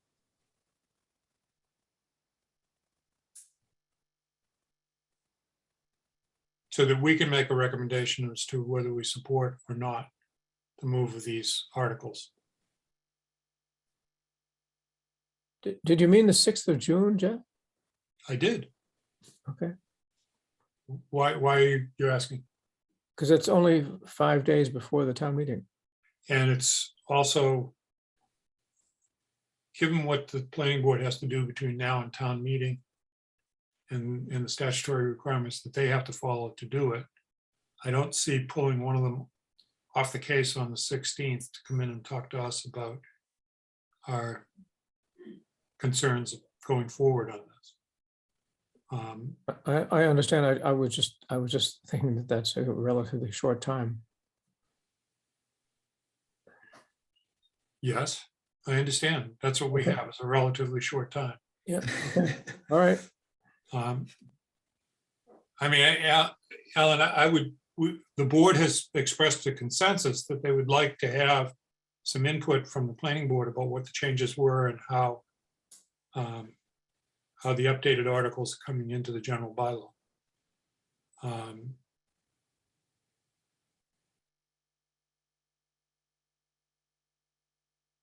Eli. Yeah, so I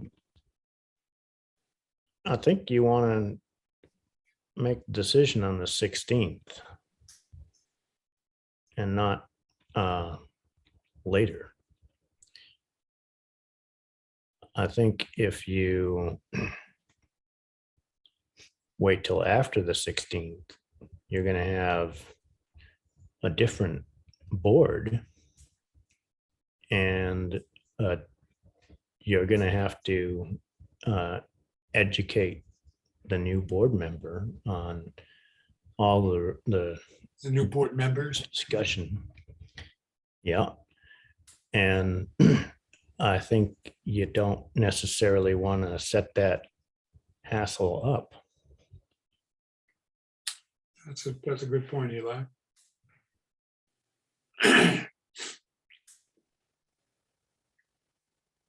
So I can talk to the planning board to see if the 16th could work for them, at least one person.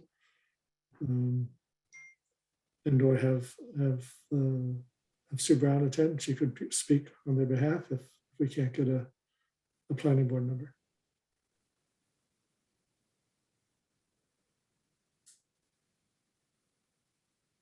This is not a subject on which I have any standing to suggest, but I think having a planning board member would be important, not having Sue Brown represent the planning board. No, I agree that'd be first choice.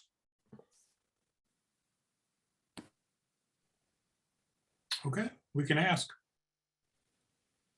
I'm just thinking that they're going to be flat out on the 16th and 17th if their final deadline is the 18th.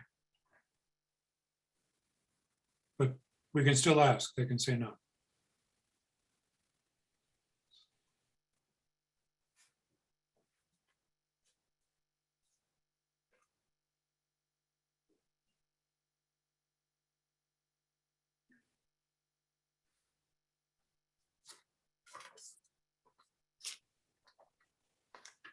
And we could also plan to have a meeting on just this issue of the Board of Selectmen and a planning board member on a date like the 12th. Let me talk to Ron about what's best. I see the smile. I'm going to get you in as many meetings as I can before you are out of here. And Just to be clear, we would include Chuck Dam as well as somebody. yes, So yes, that's important. yes. But I also assume that Chuck Dam, well, maybe not. I'm not going to make any more assumptions. Okay, so I will talk to Ron and see whether we can get somebody for the 16th. If we can't, I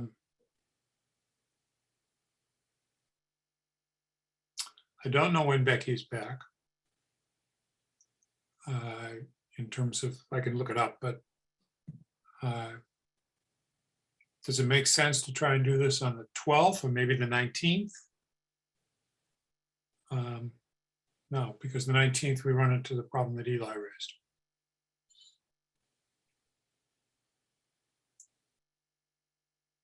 So let me just poll the board. Ann, are you available for a single agenda issue? A single agenda item on May 12th? For you, Jeff, anytime. No. Let's not personalize this. This is the board, and I'm trying to get the best decision out of this board, and it's a little pulling teeth time. I am available any evening for if the Board of Selectmen needs me. Okay. What about the select board? Is that okay too? Sorry. I've done it several times tonight. Don't worry. John? Yeah, I'm flexible. I also note that that's the evening of Hamilton's planning board meeting. Ugh. Yes, it is. And we know that topic.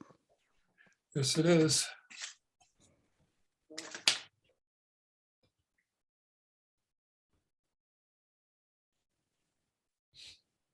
Schedule it before that. But yeah, I'm flexible the whole day, whatever you'd like to do.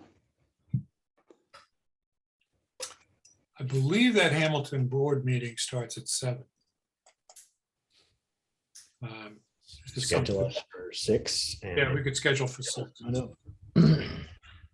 It also gives us a time limit so that we're not meandering around in this. Yay. And then we'll have meetings on the 13th and the 14th and the 15th and the 16th.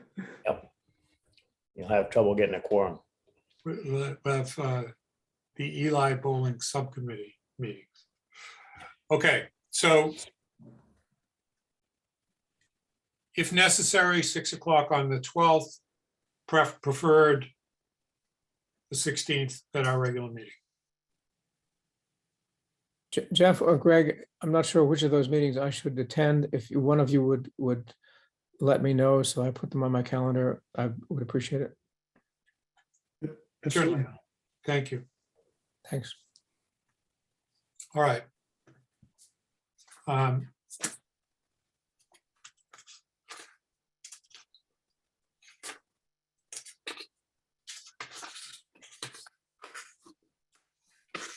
The second issue related to the planning board is the issue of Article 7 as an amendment to the general bylaws to essentially change the planning board from an elected board to a appointed board appointed by the select board. And this was voted on by the planning board some time ago. And it was favored by 5-2. And this would be included as an article in the June town meeting.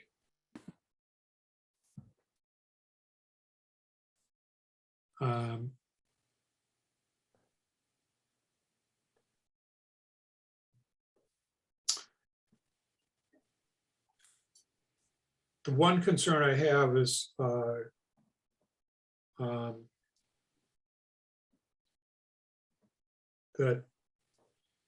well, there's several concerns that I have about this, but let me hear from the board first.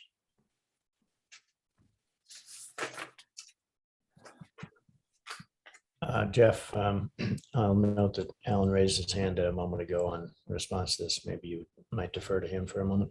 I will definitely defer to Alan at any moment. Go ahead, Alan. Well, not necessarily at every moment, but I just want to say this can't be accomplished by an amendment to the general bylaw. I've had extensive email exchanges and conversations with town council about this, and there are basically two options to accomplish this. One is under two statutes, general laws. I think it's chapter 41, sections 1B and 2, but I don't hold me to those citations. One statute relates to reducing the number of planning board members from 7 to 5, and the other relates to changing the term from changing from an appointed board to an elected board. The complications of that. From an elected board to an appointed board. That's right. I'm sorry. The complications of when you put those two statutes together is that you wouldn't accomplish the change until the annual town election of 2024. When you put them together, the two statutes together. The second option is to petition the general court, the legislature, for a special act allowing the number of members to be reduced from 7 to 5 and the change from elective to appointive to happen at the same time. That would, there is the disadvantage of that is that you don't know when the state legislature will act on the proposed home rule amendment, but it almost certainly would be faster and more expeditious than delaying the whole process until after the 2024 annual town election.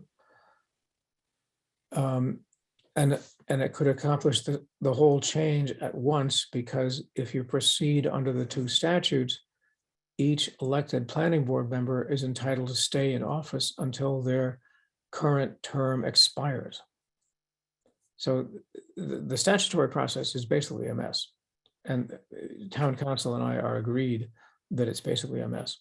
So the better way to go is to if you want to go that way, is to introduce an article for this special town meeting that would authorize the selectmen to petition the legislature for a special act, making the change both in the number of board members and in the way they are selected from elected to appointed. And once the legislature adopts the legislation, it would be implemented on whatever schedule was included in the proposed special act. I hope that's clear. It's a pretty complicated subject, but I'll be happy to take questions. Okay, Eli? Yeah, I do have a question there. One of the options I think you covered, but I'll rephrase it and you tell me which option covers it and whether or not, well, let's just go with that. So the option wherein you allow the existing planning board members to run out their terms. You take attrition until you reach 5, and then as the remaining members attrit, the select board replaces them. No, you have to let them run out their terms, and under the statute that provides for reducing the number from 7 to 5, the town meeting vote that approves that has to specify annually what number of planning board members will remain in place. So if that were adopted at the special town meeting, it would say that one member will have an expiration in 2023, say, and the second member would have the expiration in 2024, and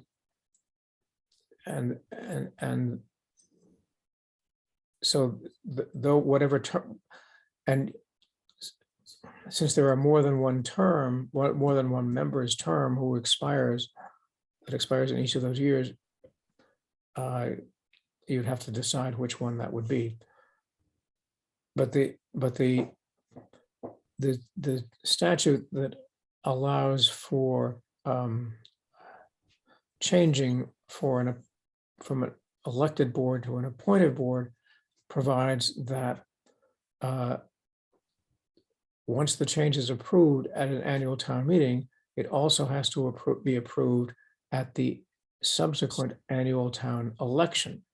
So if that were approved in June in 2022, it would also have to be voted again at the annual town election in 2023. And then after that, the terms of those members who were elected have to expire at their own expiration date subsequent to the 2023 annual town election. So I mean, it's very complicated, and it would take basically 3 years to implement. Okay. Under any circumstances. Yeah, under all circumstances.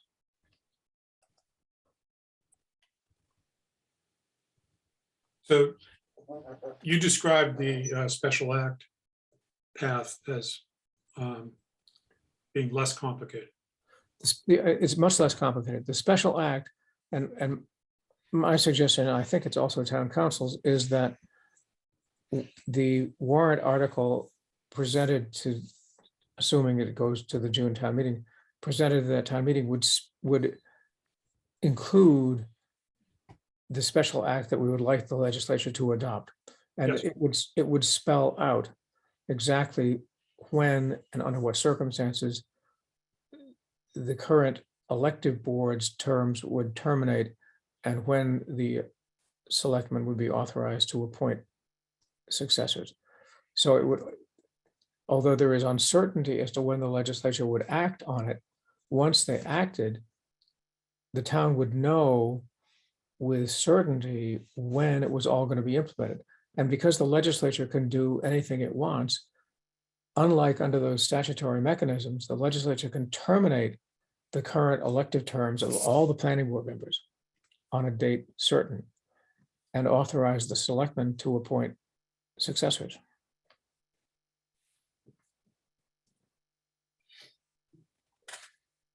Okay.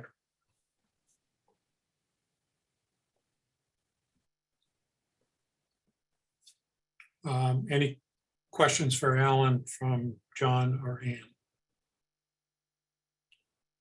I'd be happy to send you copies of the statutes that apply to the statutory process for, there's one statute that applies to reducing the number, and there's another statute that applies to changing from elected to appointed. Yeah, so Alan, I just want to get a clarification here. So if we send our plan to the legislature, they will act on it whenever they decide to act on it. That's We right. don't control that time frame. Right. But do they have to act on what we sent to them, or they can say unilaterally, everybody's off, we're enacting this, and you got to appoint 5 people? Well, I don't have a lot of experience with home rule petitions and special acts, but I assume that if the selectmen petition for this, they will vote up or down on what you send them. And my guess is that our local legislators will get them to adopt what we want. The uncertainty is as to the timing. Understood. Okay.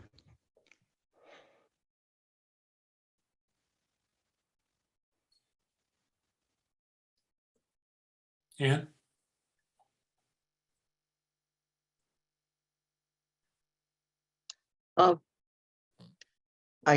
I think it's better to petition the legislature, and the only question is, can we get the petition that we want prepared between now and the town meeting? And I guess there's a question of whether we want to go forward with this or not at all. Okay. What's the cutoff for articles from the selectmen for the town meeting? So the warrant has to be finalized, the latest, I think it's the 24th, might be the 23rd.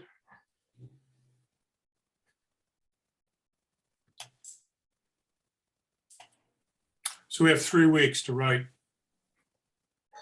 a clear, livable special act. I would suggest that my previous comment about a changing board configuration is relevant. Is relevant? Still I'm not applies. sure if you said irrelevant or relevant. Is relevant. I think if you have new board member or members and try to re-engage on this on a very short timeline, you're gonna have some challenges. Yep.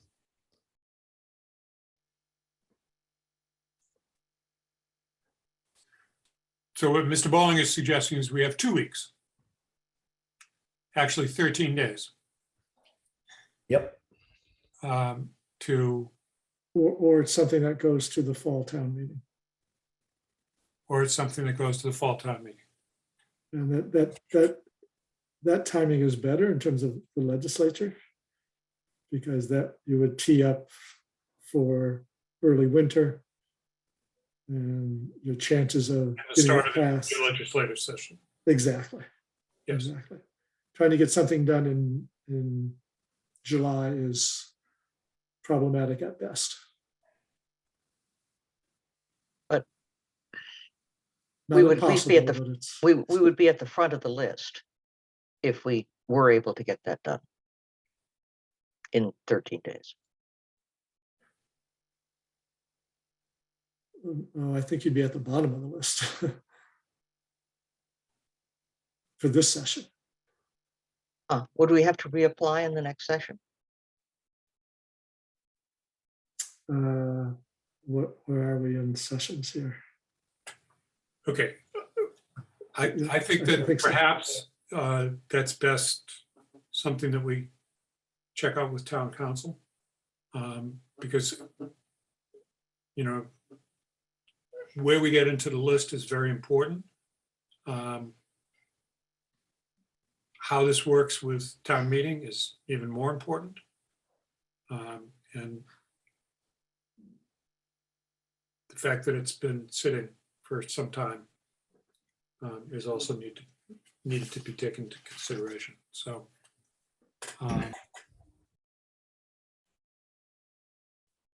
So, and we have to be Question, we'd have to be very careful in our language around things like terms, the maximum number of terms. Duration is not a problem. Reappointment is not a problem, but whether there's a maximum set of terms, because our Board of Select Board policies will not override a home rule petition. That's going to be written in concrete for the planning board. John. Yeah, question. This has been incubating for what, I guess a year and a half or some period of time. Does the planning board have any expectation? And I guess, Greg, have they been in touch with you or Jeff or? I mean, it's on the agenda tonight. Yes, they've been in touch with me. Okay, all right. So they have expectations. They would like to see this happen in June, Yes. or at least the members who voted. Mm-hmm. Okay. Eli? so you're looking for opinions about whether or not the board feels that this is something we should move forward with or not, right? I think what we need at this point tonight is, and Sandy, I will come back to you, don't go away. I think what we need at this point tonight is whether we think that moving to do a home rule petition article for the June town meeting is the best path to go with this.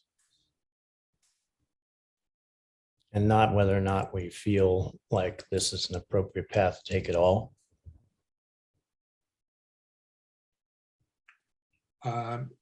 We could certainly consider whether it's an appropriate path to take it all. My feeling about that is that yeah, go ahead. Yeah, I thought that was part of the discussion. I'll tell you what, I'll just state my opinion. It was coming down to the last few times I can really state my opinion, so I'll do it. You Or can state your my opinion when you're a civilian. Yeah, I can. In a slightly different position right now, so I'll go forward with it. So my opinion is I actually do support this article. I know it's a controversial article. The reasons, I got a number of different reasons for supporting it, but one, I think, fairly clear objective reason is the bylaw actually specifies the nature of the people making up the planning board, which our current mechanism for establishing a planning board doesn't do. Our current mechanism means they're just elected. And I've seen rounds where people are voting on people they simply don't know. They don't know their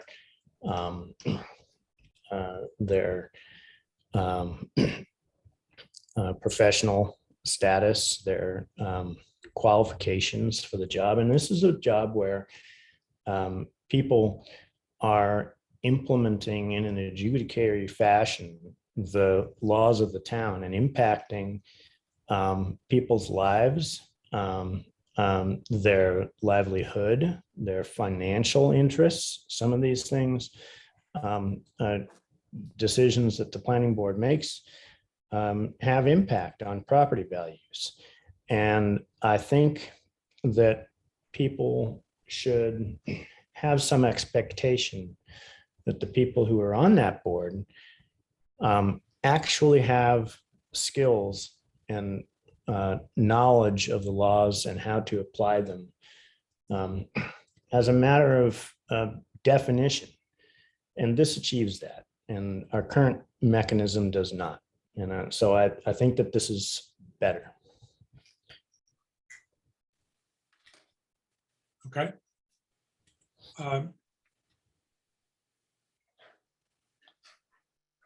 We're moving into a phase of this where we're trying to get clarity as to whether we support actually changing from elected to appointed. So if your comments or questions are related to that, I'll take your comments or questions. If they're not, I'd like you to hold on. And I will come back to you. I'm going to hear everybody on this. So Sandy, is that the case for your comments and questions? About whether you should or should not move in this direction. Yes, that has to do with my comments, but I think you probably want to make sure you're hearing from the rest of the board first, correct? I would like to do that if Yeah. and then I'll come back to you. Yeah. Alan? Yeah. Thank you, Jeff. I just want to, I think I know what Eli was referring to when he talked about the bylaw that would be that was proposed to implement this change. And I've seen it. I think it calls for different members to be appointed with different expertise and so forth. And I just want to make sure everybody understands that unless you make that part of the petition to the legislature, yes, that would not necessarily be the case. Yes. Because we can't accomplish this change through a bylaw amendment. Right. That falls in line with what I just said, that if this goes forward as a special act, it's written pretty much in concrete, and changing it is very challenging. Right, but you need another special act to change. But if you want to include specific types of expertise for appointment to members, that ought to be included in the language of the special act. Right, exactly. Okay. Yeah, my comments were in the context of the salient parts of the bylaw that were presented to us tonight. Yes. Okay. So let me get to John and Anne about whether you want to express yourself in terms of any issues related to going forward with this conversion. Yeah, I can comment, Jeff. Go ahead. I'm in favor of the conversion. I think that, as Eli had said, there's a good deal of knowledge that you have to have dealing in this particular area, either training or perhaps vocational knowledge. I put a couple of other committees in that category, Conservation Committee, I think, Finance Committee, both of which are appointed committees. It's not only the skill set that you've got, and that's not to say that you can't get up to speed after a period of time, but we're often wrestling with issues where you don't have that time. And especially when these appointments are about 3 years, really it takes 3 years to know what's going on in some of these areas. If you're not steeped in them already. So I think from a practical perspective, I think that these committees can function in a more efficient manner if the folks that wind up on them already are informed about the issues, or not the specific issues, but about the kind of background and knowledge that you need to be able to be a contributing part of the committee. So it makes sense to me. Okay. Thank you. Yeah. Yes, this change makes sense to me. Okay, and it makes sense to me. I don't think, do you want to do a formal vote? Let's do a formal vote because I think that that's important. Excuse me? This is Sandy. Yes, Sandy. I thought you were coming back to me for comment. I am coming back to you for comment. After the vote? No. Oh, okay. Go ahead. Okay. I thought you were just calling for a vote then, so I just Oh, wanted I was saying that we should do it. to. Okay, thanks. Go ahead, Sandy. Oh, okay. First of all, I wanted to point out that the overwhelming amount of towns in Massachusetts have a planning board that is elected and not appointed. A few of them that are appointed often have to do with the legislation about the size of the town being over 10,000. And many of them are still elected, but it's overwhelming. Based on a study done in 2007, it was like nearly 80 to 90% of towns that were like this, according to a Mass Planners survey that's been quoted, I think it was from 2018, of a huge amount of the towns studied, that it was still between 75 and 80%. The reason being is that because it is impacting the lives of the town, as Eli said, and others have brought up, the townspeople typically want representation, and often that may or may not be seen as what happens when appointed. So I would like to voice that it's a very big change and something that the town should be very aware of, as we have very controversial subjects coming up in planning right now, but also in the not too distant future with some of the regulations that are coming down with 40A and everything else going on. So I would think that you would want to do more research behind all of the implications that this has, and really get a true sense of what the town feels like before you put this to vote.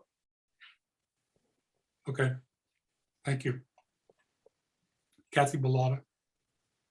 Kathy Bellata, 21 Pine Street. Just a question. Do any towns and cities in Massachusetts have a hybrid model where there are specific appointed roles for architect or lawyer or whatever, and also allow one or two positions to be elected? So. None that I'm aware of. Greg? Just Yeah, I'm not aware of send any the- other hybrid. I can send the information, but on the official report, there were hybrid. So that is something to potentially consider. Okay. Gary Russell. Hi, good evening, thanks. Just to chime in on this issue, just for a matter of background, I am a certified professional planner, and many of you know that I've served on the Planning Board, Conservation Commission, and co-chaired the Master Plan Committee for several years. I'm in favor of this change, although I will note that it could be fine-tuned. There are examples of hybrid boards where some members are appointed with specific backgrounds. In fact, you can even designate specific nominating bodies such as the AIA or the APA, American Planning Association, et cetera.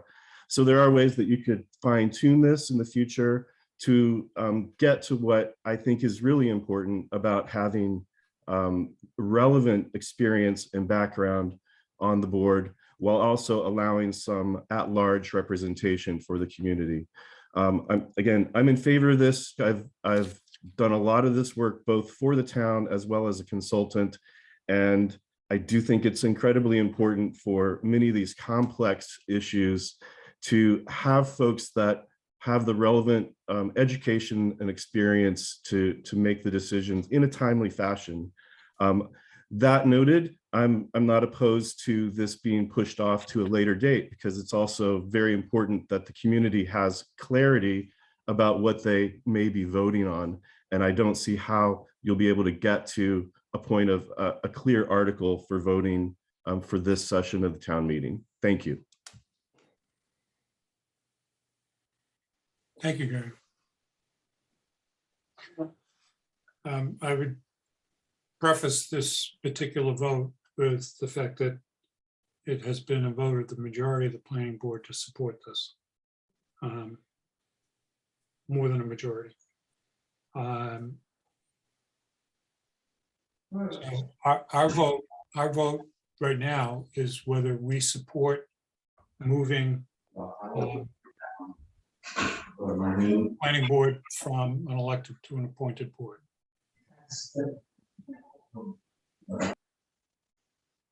So can I get such a motion and a second?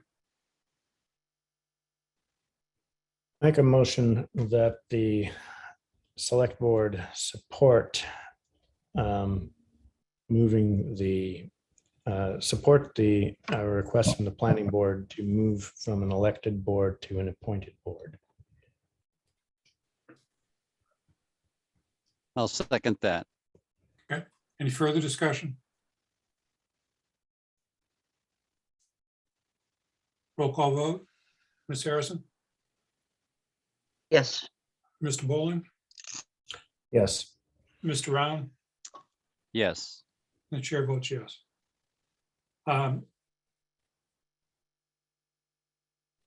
There are two other decisions that need to be made tonight.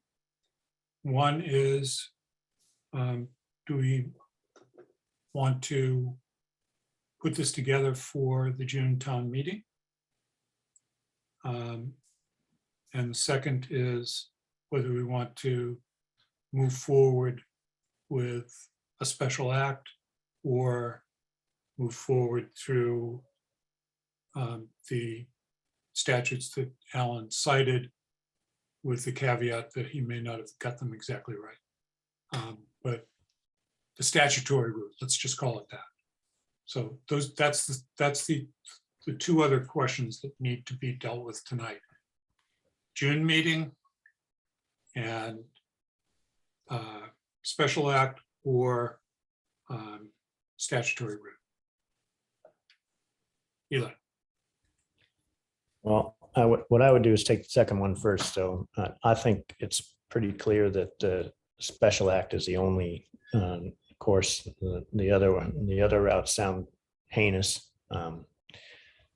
fraught, peril, unclear for everybody, a disaster of epic proportions in the making. So I would make a motion that we support moving forward with this through a special act of the legislature as opposed to other means.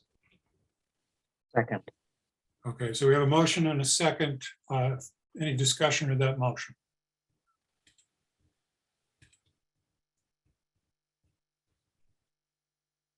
Okay, roll call vote. Mr. Round, Yes. Mr. Bowling, Yes. Ms. Harrison, Yes. and the chair votes yes. Final issue is whether we do this now or whether we wait until fall town meeting.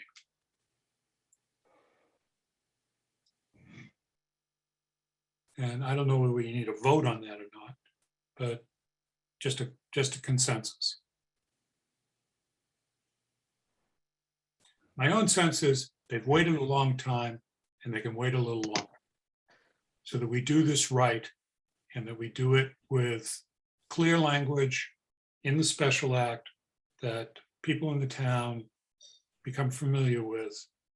We're not going to have the town write the special act, but we will have public forum to discuss why it's going in this direction. I move that we defer action on this article until the fall town meeting. I'll second that. Okay, we'll do it as a motion. Any discussion of this motion? Roll call vote. Mr. Boland, Yes. Mr. Round, Yes. Ms. Harrison, Yes. and the chair votes yes. That gives us a little breathing room. Okay. Alan, we really appreciate the effort that you brought to this and the information that you brought to us. I think we've moved forward to do this in the fall and to have some time to really write the best special act that we can and introduce it into the legislature after our fall town meeting. They basically set up their dockets for the following January in the fall. So I don't have any say in this, but I think the decision you made on this is very sound. I appreciate that. That means a lot. Okay.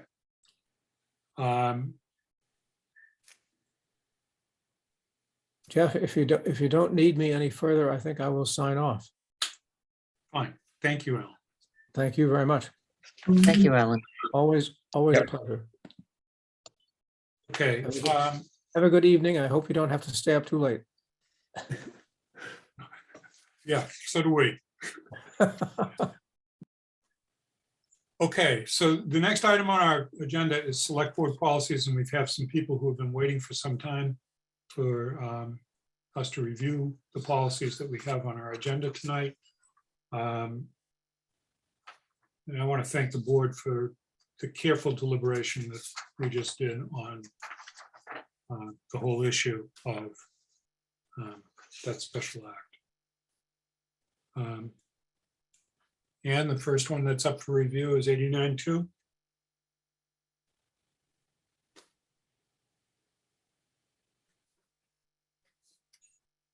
Boy, before we do that, do you want to do the second readings? I think we're okay on second readings. I knew that there were two that had not been completed, but one of them is something that we are the equal employment, which we agreed should be a personnel policy, and the other is the fair housing, where we're at the last I knew we were waiting for an opinion from town council to see whether that was a policy that had any relevance to the Board of Selectmen, or was it something that was required of the Board of Selectmen? And I haven't heard. Yeah, I'll have to follow up with town council. Probably got lost in the shuffle of town meeting. Imagine that. Okay. Then we will take that up on the 16th. And if we are moving to take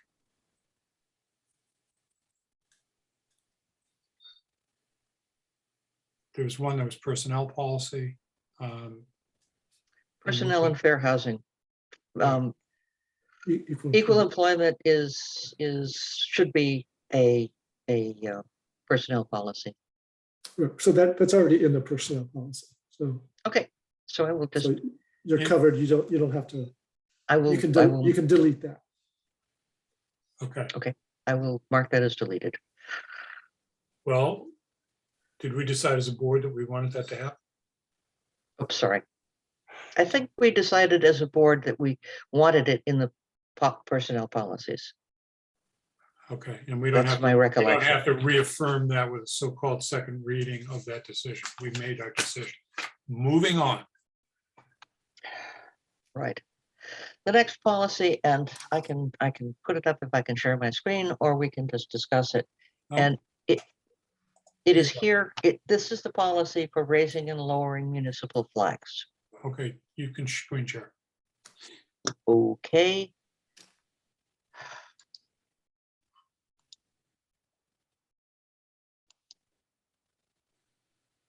Oops. Grumble, grumble, grumble.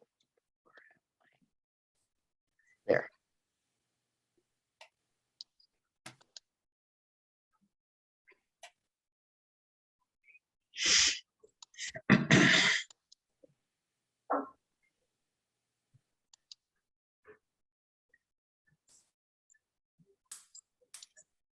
Okay.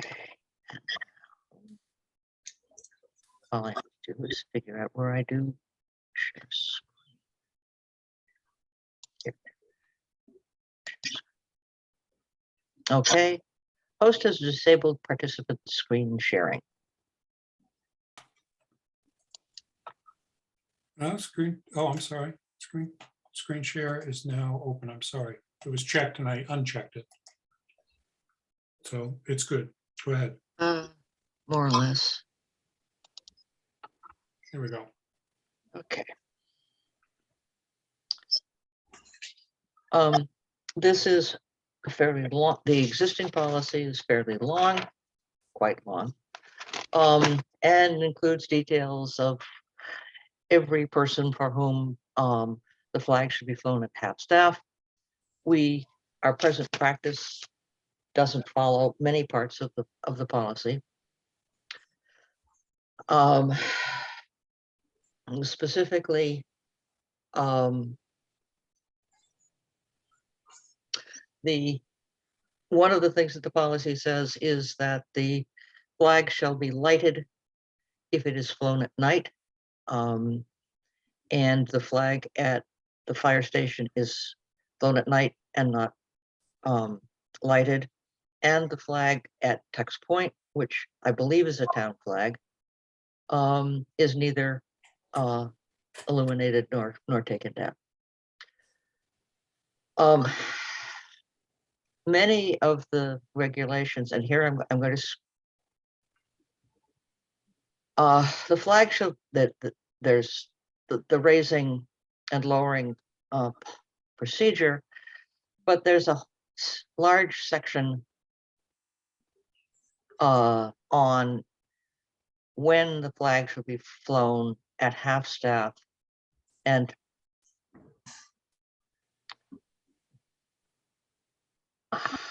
as I said in my notes, I said I'd be inclined to limit the list to item 3, which is the flag should be displayed at half-staff by the edict of the president, governor, or board of selectmen. I don't think we need to know exactly how long it should be flown for an associate justice of the Supreme Court, since I think that would be set by the president, for example.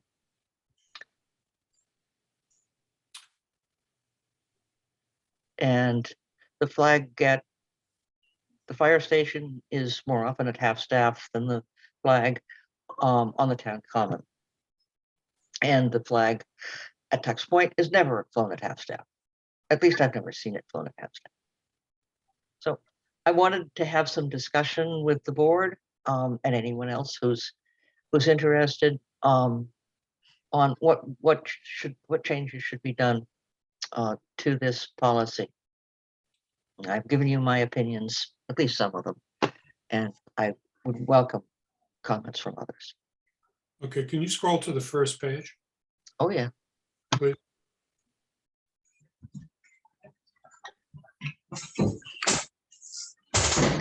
For anyone who may be seeing this for the first time, the language on the left is the existing language, and the bold on the right are my comments. I think the first issue here is clarifying what flags are town flags.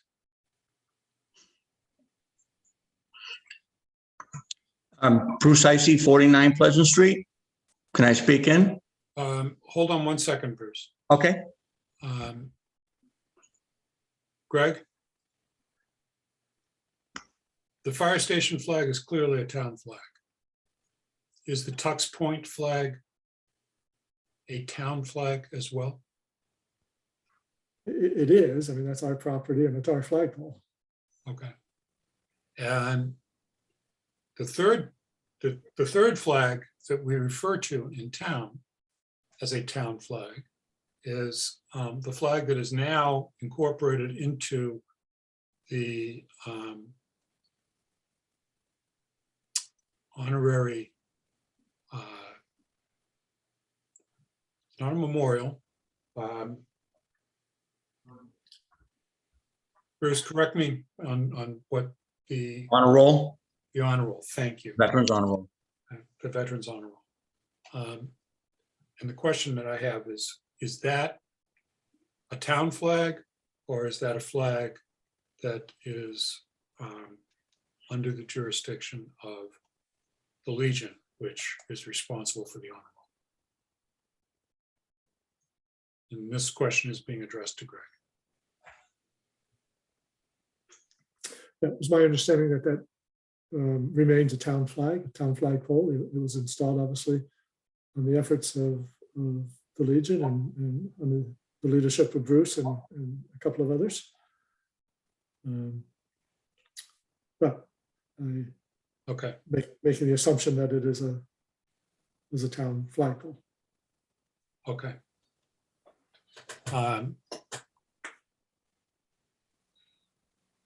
And let me just ask for a point of information from Bruce Heisey.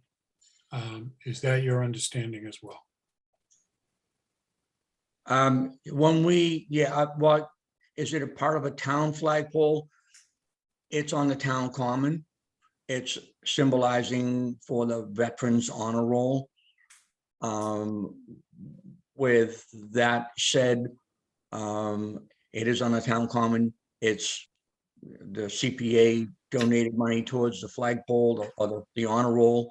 So, yes, it is a town flagpole, but with a sole purpose, I believe, and myself speaking for a lot of veterans, that it would be. Bruce, I don't want to cut you off, but you're jumping ahead of me a little bit here. No problem. Hold on. Please hold on for just a minute. Okay? No, please shut me off. Well, no, I'm not going to shut you off. Please just hold on, because I don't want you to jump ahead of where we are. So the question that I raised is, can we establish where the town flags are? And there are three. The flag that's on the town common associated with the honor roll is excuse me, replaced what was the flagpole that everyone referred to as the town common flag, the town flag. So all three flags are town flags. Now we come back to Ann's question about how policies are followed and where they're followed. And in particular, what the policies are related to town flags and town flag poles. Okay. I'm sorry, can I ask my question? Who is speaking? This is Hope Wabuchi. I've had my hand up. I just wanted to ask before we move on to the policy itself. This is a discussion of the policy, Hope. Is it related to the policy? It's just a clarifying question about the flagpole. About the flagpole. We just talked about three flagpoles. About the flagpole on the town common. Okay. And your question is? First of all, I'll just introduce myself. I think that we're required to do that. Hope Wabuchi, 2 Putnam Court, here in Manchester. I'm the past commander of the American Legion. So I would like to ask, so did the flagpole that's on the town common, just to clarify, that replace specifically pretty much the location of the old town flagpole? Is that correct? Yes. Thank you. Okay. To people in the public, when you put your hand up, I see your hand and I recognize that hands are up. I try and take them in a particular order related to the discussion. But thank you for introducing that question, Hope. Okay, so Ann's opened this with present practice does not follow this policy.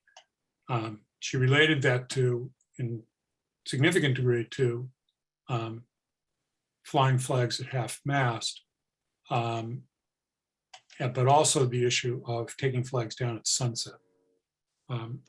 Or illuminating them. And these are all flag uses that are described in a congressional act that's cited in the current philosophy of the policy. So illuminating the flags is part of that policy that if they are illuminated, flags need to be taken down at sunset unless they are illuminated. Flags should be taken down in inclement weather. And that's a less rigorously applied standard of that law.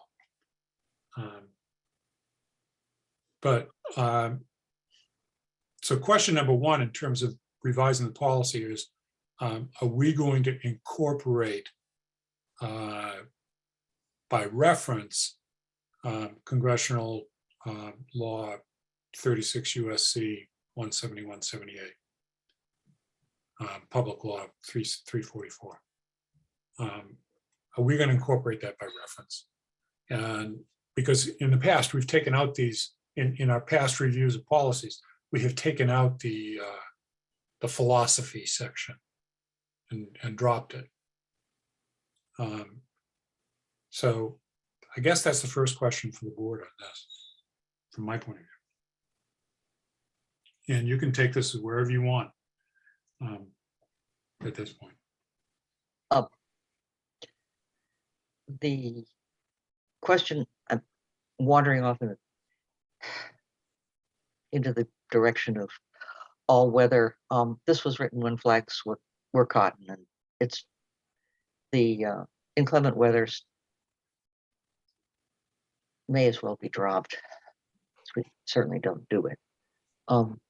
And yes, my goal in going over the policies is to try to make them short and clear. Yep. So that we know what we're familiar with them and we follow them. So I prefer that if we reference federal or state law, we just put in a reference to the law and not restate it. Correct. I would agree with that. I'm interested in Eli's and John's comments on that.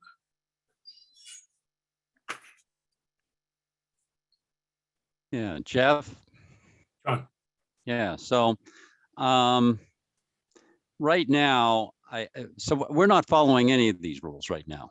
Yes, we are. The flag goes up. Is it coming down in the evening at any of these places? It does not come down, and I'm now going to refer to it as the honor roll flag, but it's by reference, it's a town flag. It does not come down there because that flagpole is illuminated. Correct. Okay.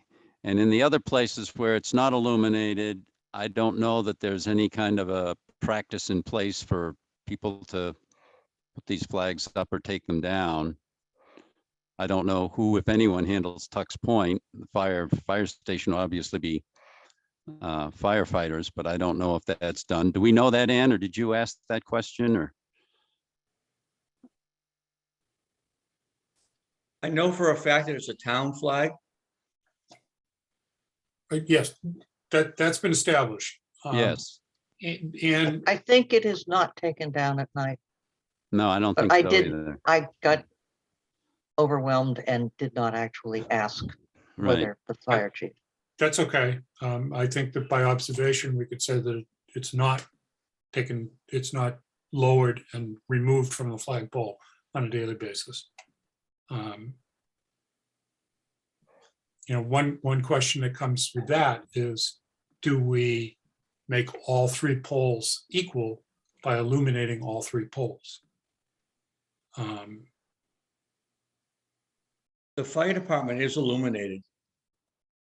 They have a light on the side of the building that shines up on the flag.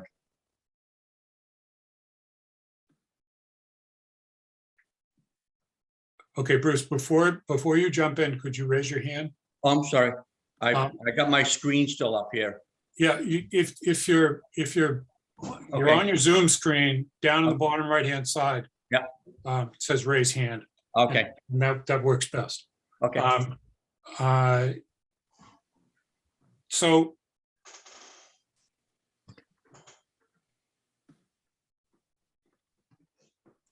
in reference to your comment just now about there's a light on it. The front of the fire station is lit up at night. Whether that lighting is provided specifically for that flag or not, I don't think that It is.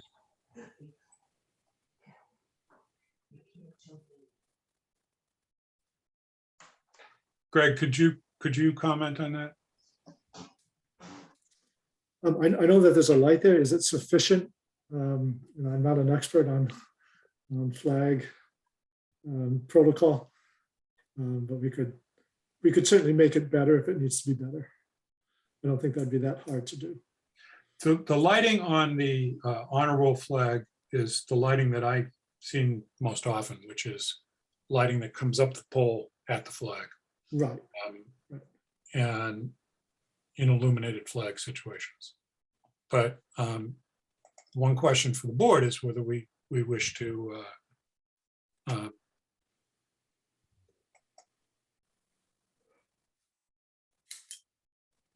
keep in line with flag protocol and Public Law 344. The flag either needs to be removed at night or it needs to be illuminated. And as a board, we would be able to make the suggestion about which of those two directions we want to go in. So I would be interested in any feedback from the board on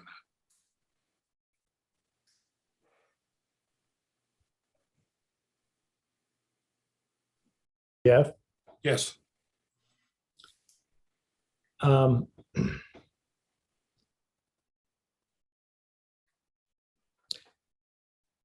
So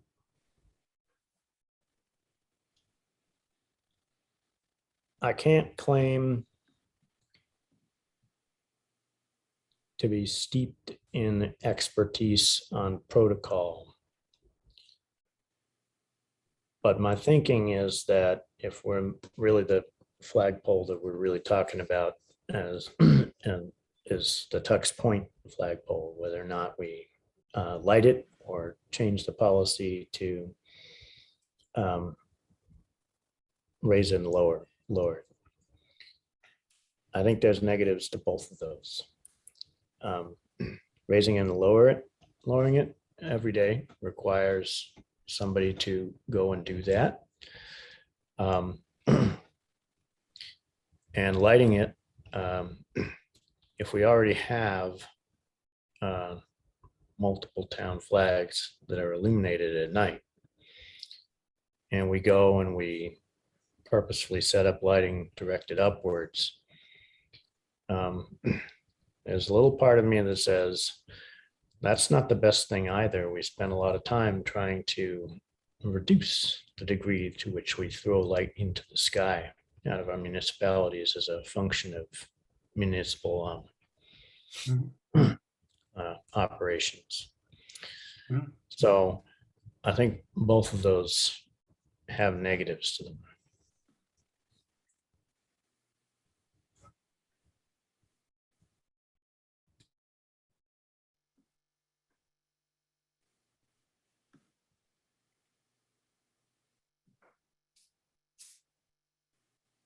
John? Yeah, Jeff, I'm with regard to Tux Point, I'm not in favor of necessarily lighting that. I'm just wondering if that flag doesn't necessarily have to be up 365, 365 days a year or whatever. And there are many more people that are out there during the summer. And I'm wondering if we have a staff member that's out there when? In the weekends? When does Parks and Rec have somebody out there? And that could be a responsibility to put that flag up and take it down by that person, because frankly, they don't have a lot to do.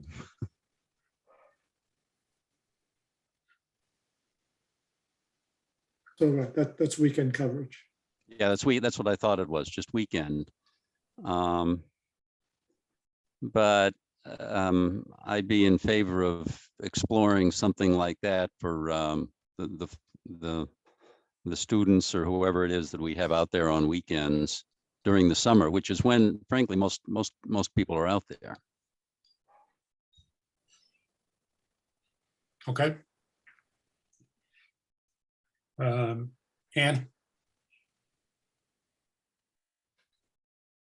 Please unmute. Yep. Okay, I was going to say that it's not just a question of treating all three flags. Though the regulation on the display and the illumination is part of the public law. So this is less of a town option than, unless we decide that as a town we don't. No, no, we're not going to go there. No, the flag needs to be honored. I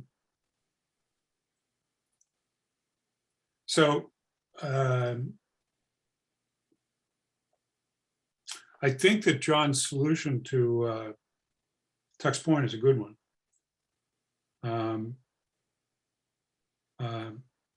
And I think that in the policy, we could say that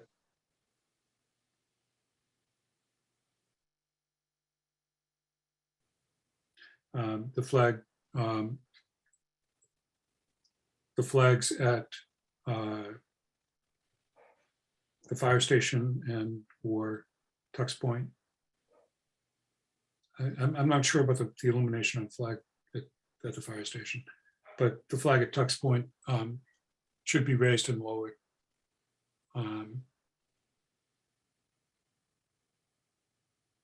mean, typically that happens at sunrise and sunset. I worked in a public school and it was done at the beginning of the school day and at the end of the school day. I think what's most important is that when the area is being functionally used, that a flag could be raised and then lowered at the end of the functional use period. It doesn't have to be sunrise and sunset. So I would take that language out.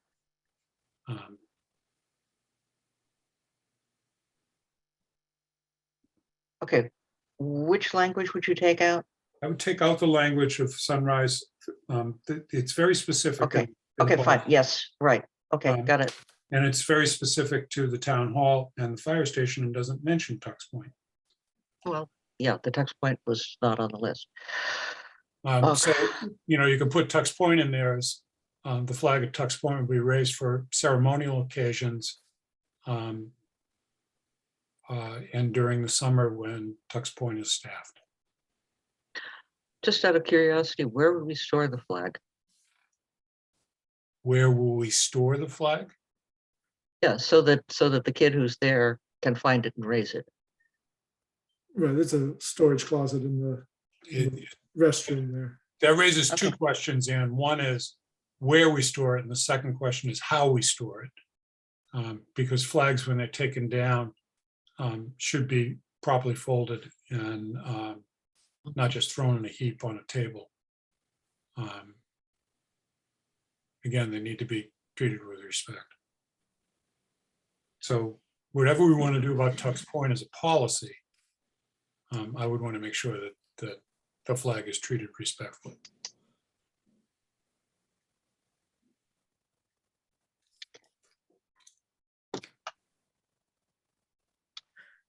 But I think we need to look at the fire station and whether the lighting at the fire station constitutes illumination or not.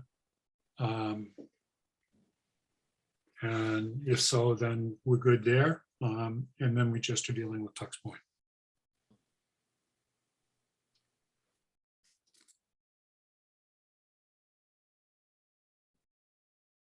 Now, in the material that's in parentheses, Ann, did you insert that about the non-absorbent material, the nylon, et cetera? Nope. That's in the original policy? Absolutely.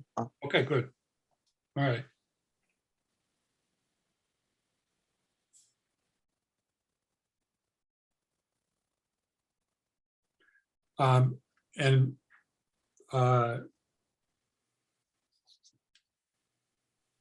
In terms of the displaying the flag at half-staff, I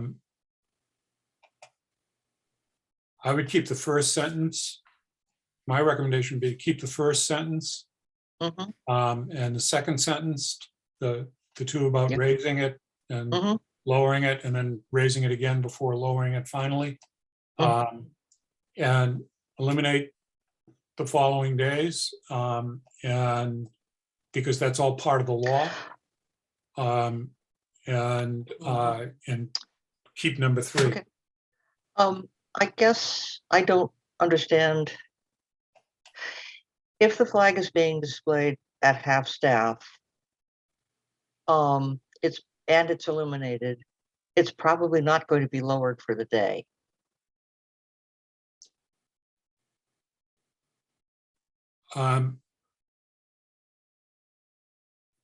Correct, but if the flag is being moved from full staff to half staff, it should be completely lowered and then raised halfway.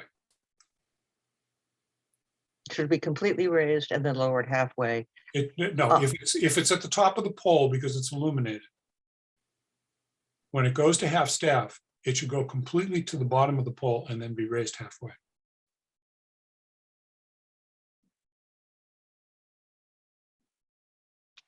Okay. In other words, we're not just dropping it down to halfway and then raising it back up again.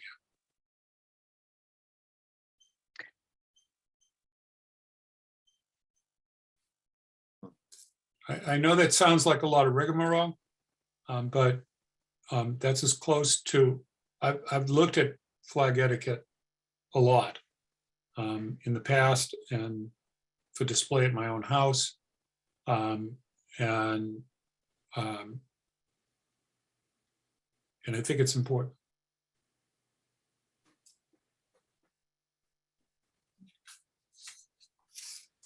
But it's also getting late and I don't want to drag this out. So those would be my recommendations, and the board can make a decision about how they want to move with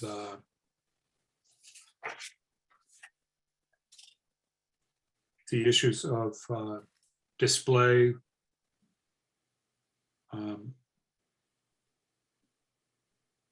whether we keep number 1, whether we drop number 2, whether we keep number 3.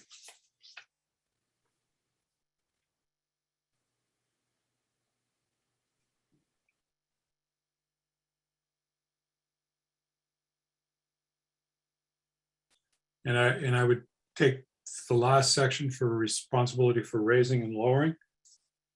And I would say that the responsibility for raising and lowering the flag is something that the town administrator delegates to someone who is knowledgeable of these protocols.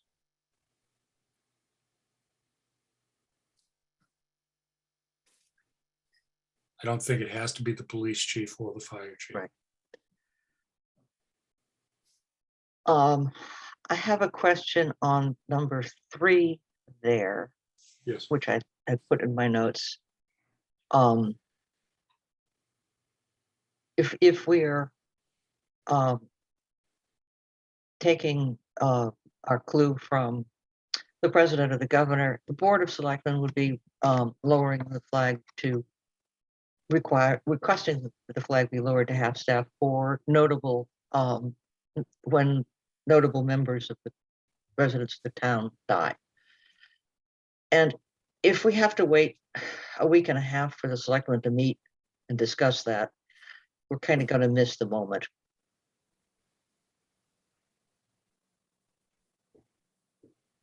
So I would suggest making that the town administrator with consultation with the chairman of the Board of Selectmen. Or the chair of the select board.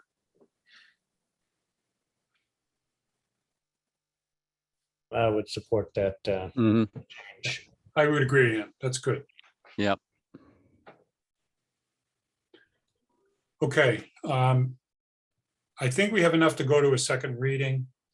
I want to recognize, I'm sorry, no, Eli says. Yeah, so I want to bring up an issue that probably complicate this some, but in past, we have discussed flags other than the American flag on flagpoles, and we've developed informal policy around them. We have not incorporated that here, and I think that I'm not suggesting that we have the language to do that here, and nor necessarily have the time tonight to produce that language here.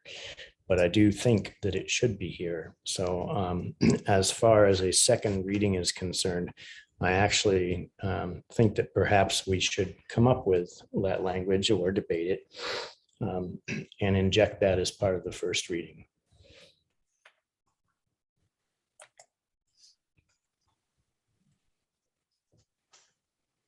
Okay. Ann? I heard on the radio today that the Supreme Court had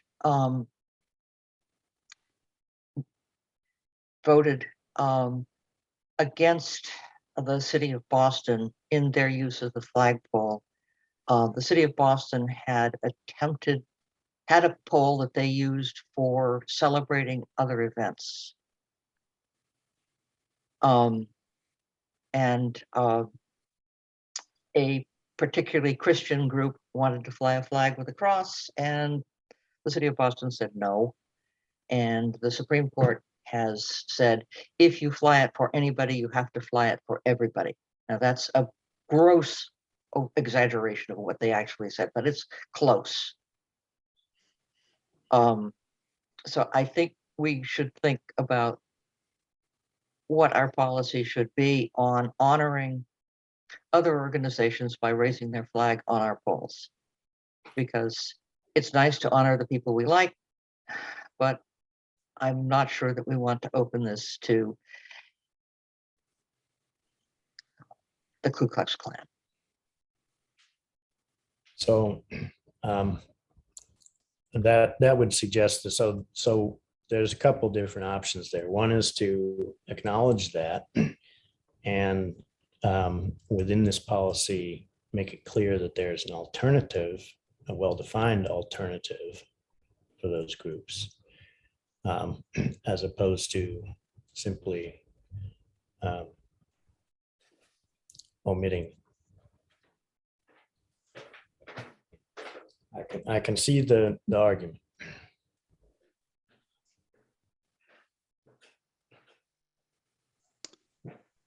And your hand is still up. Is that because you wanted to comment again? No, that's because I get confused. No, don't worry about it. I generally try and lower people's hands when they're talking. Go ahead, John.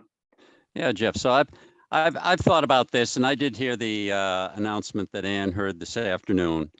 And Boston, I guess that was City Hall. They have 3 flagpoles.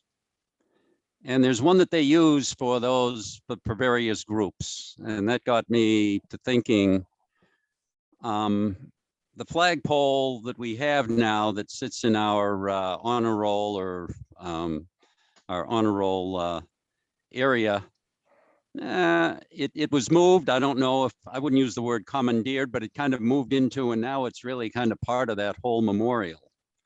I would be in favor of having another flagpole that probably sits kind of in front of Greg's office or in that garden area on the other side of the town hall that could be used for any of a number of purposes. I just feel that the flagpole that's in the middle of the memorial, even though it's on town property, it has a different kind of significance because it's kind of been co-opted into the whole veterans and memorial meaning rather than being a flagpole on town property that has a general meaning. Okay, I need to just comment on the language you're using. Yeah. It was very, very clear at the dedication of the honor roll, or the roll of honor, I mean, that this was not a memorial.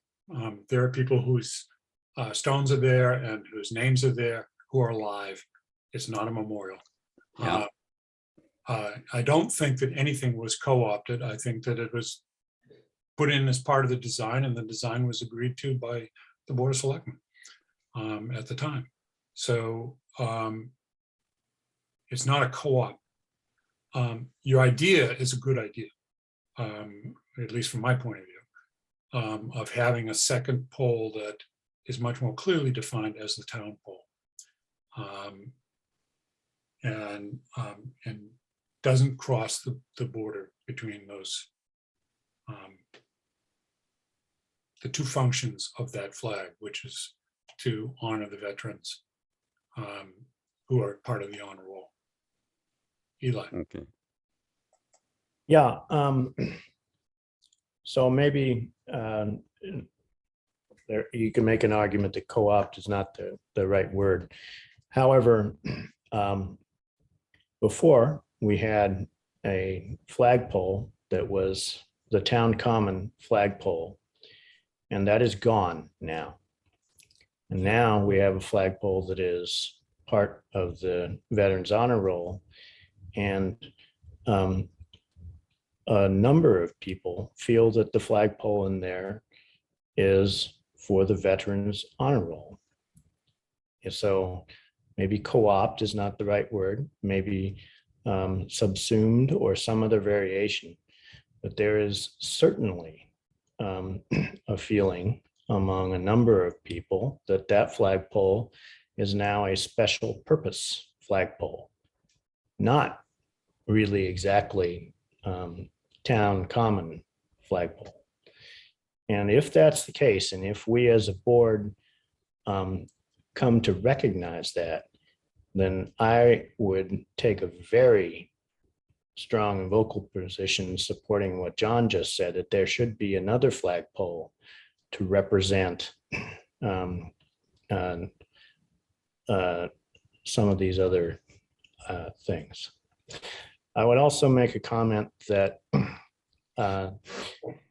there are cases, I think, where the veterans flagpole should, if in fact we are now deeming it the veterans flagpole, that there are a number of veterans who can make an argument that there should be other flags flying on that to honor them as well, because they are both veterans and people with some other particular interest and or defining aspect that they wish to have recognized as part of their service to the country.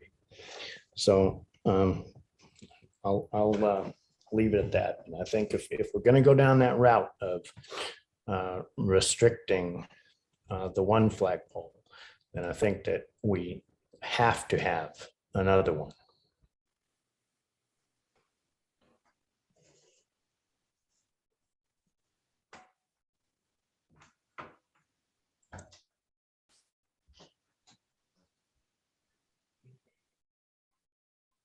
There's a third option, which is to say that as we started at the beginning of this meeting, and it's the reason I brought the question up, that town funds were used to build the honor roll, along with funds that were donated by people who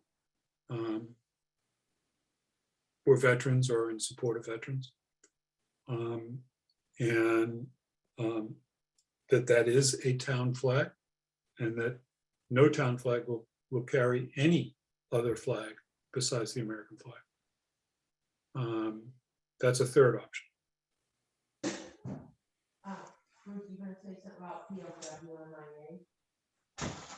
Okay, so I have two hands up, and I will recognize Hope Watbuchi. Thank you.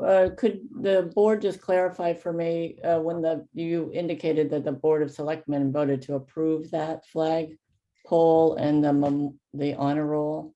What was the discussion by the Board of Selectmen as to the flag pole use? when you voted on that?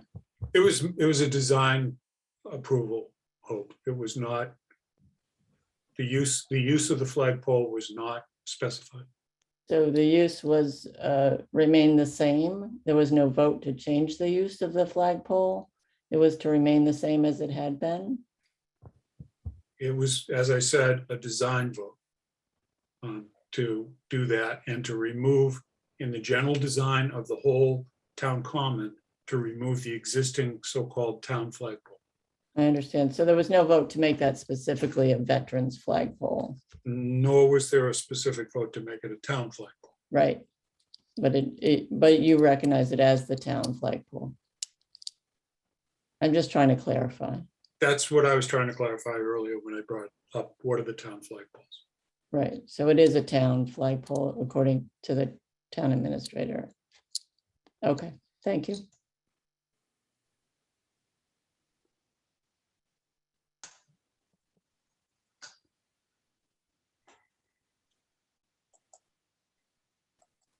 Mr. Heisey, you had your hand up a moment ago. Yeah, so two things in regards to what we're talking about now, the current flagpole that was put in for the Veterans Honor Roll. The existing flagpole that was there was a 55-foot pole and would have towered over the current flagpole that we put in that was adjusted to the height of the town hall. My assumption and the board's assumption on not the e-board, but the board of people that were on for the honor roll, that other flagpole would have been taken and put someplace else as a town flagpole. It wasn't like, because it just didn't fit the honor roll struck the height wise. It was way too high for the current existing honor roll. But I, under the assumption that flagpole would have been moved to someplace else. Now, whether it been on the town common, Tux Point, and numerous other places, but that was the assumption, that it would have been moved to someplace else. So that's all I have to say on that. So it's not the existing pole that was there before. That pole was moved to the DPW. That should have been later on put up someplace else. But I do like the idea. I do like the idea of another common flagpole on the town common. Well, it raises questions, Bruce, about Yes. the funding of the Veterans Honor Roll and the funding of the town common project itself. And public funds were used for both. Yes. And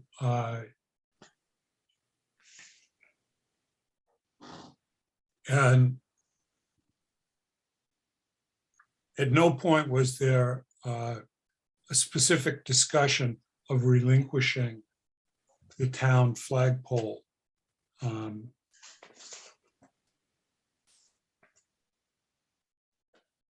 In terms of the redesign. What was approved was the design.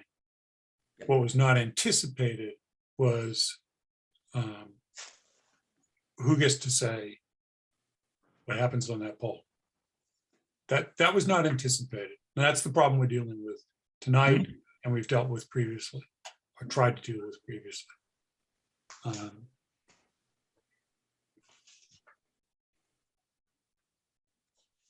There are protocol issues that come up in terms of having a second flag on the town common, a second American flag on the town common, having a second flag in front of the town hall and where it should be. That aren't just, oh, we got a place over here, we can put it here.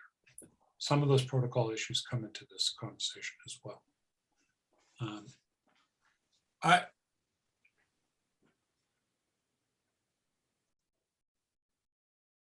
I want to recognize the fact that it's 20 minutes to 10. And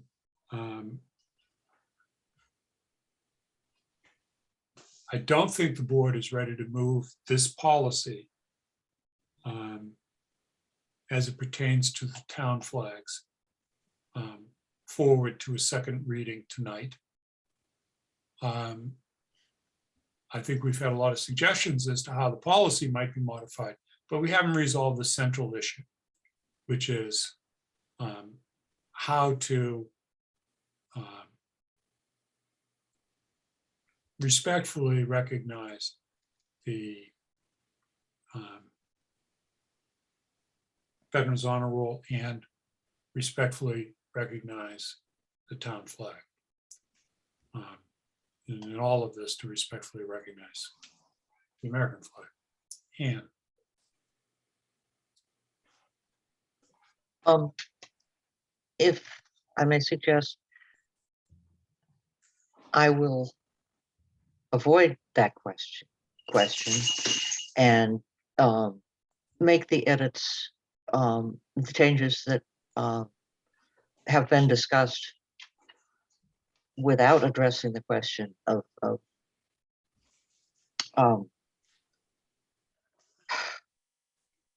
whose poll is which, and come back with something shorter that for the next meeting. Okay. And we can resume the question of whether there is currently a town common poll. I think we could just put this aside for now. And I think that would make me happy. okay. And I would support that position. I think that the moving it to the 16th also allows us to do some research on what solutions might be brought to bear to address this, and to further understand from town council's point of view what I'm not sure whether it was the Supreme Court ruling today or what it was, but that's news to me. I did not see any news stories on it. So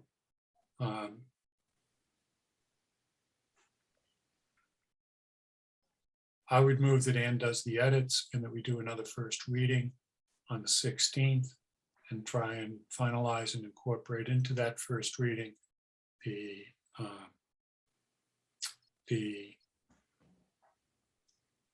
town common flagpole issue.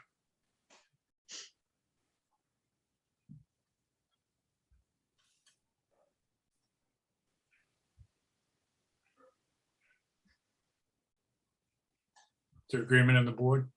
Ann? You have to unmute yourself, Ann.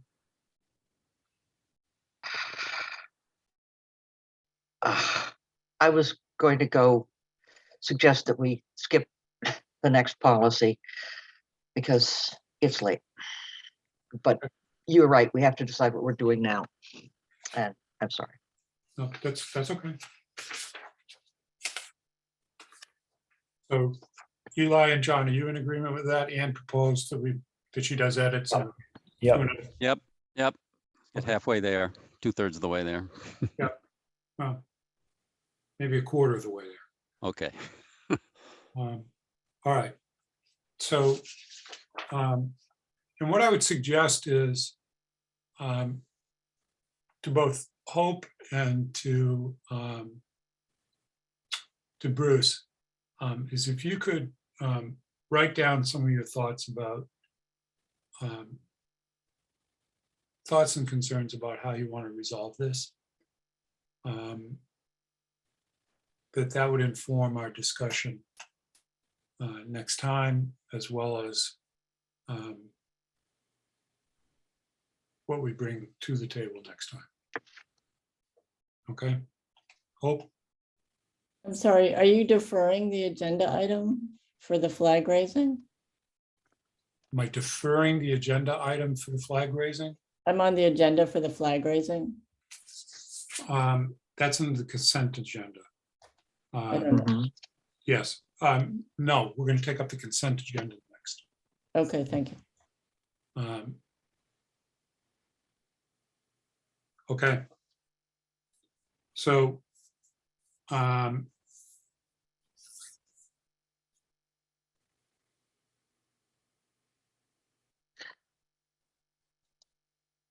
board's in agreement that we're going to do what we just said about the policy of related to flag raising.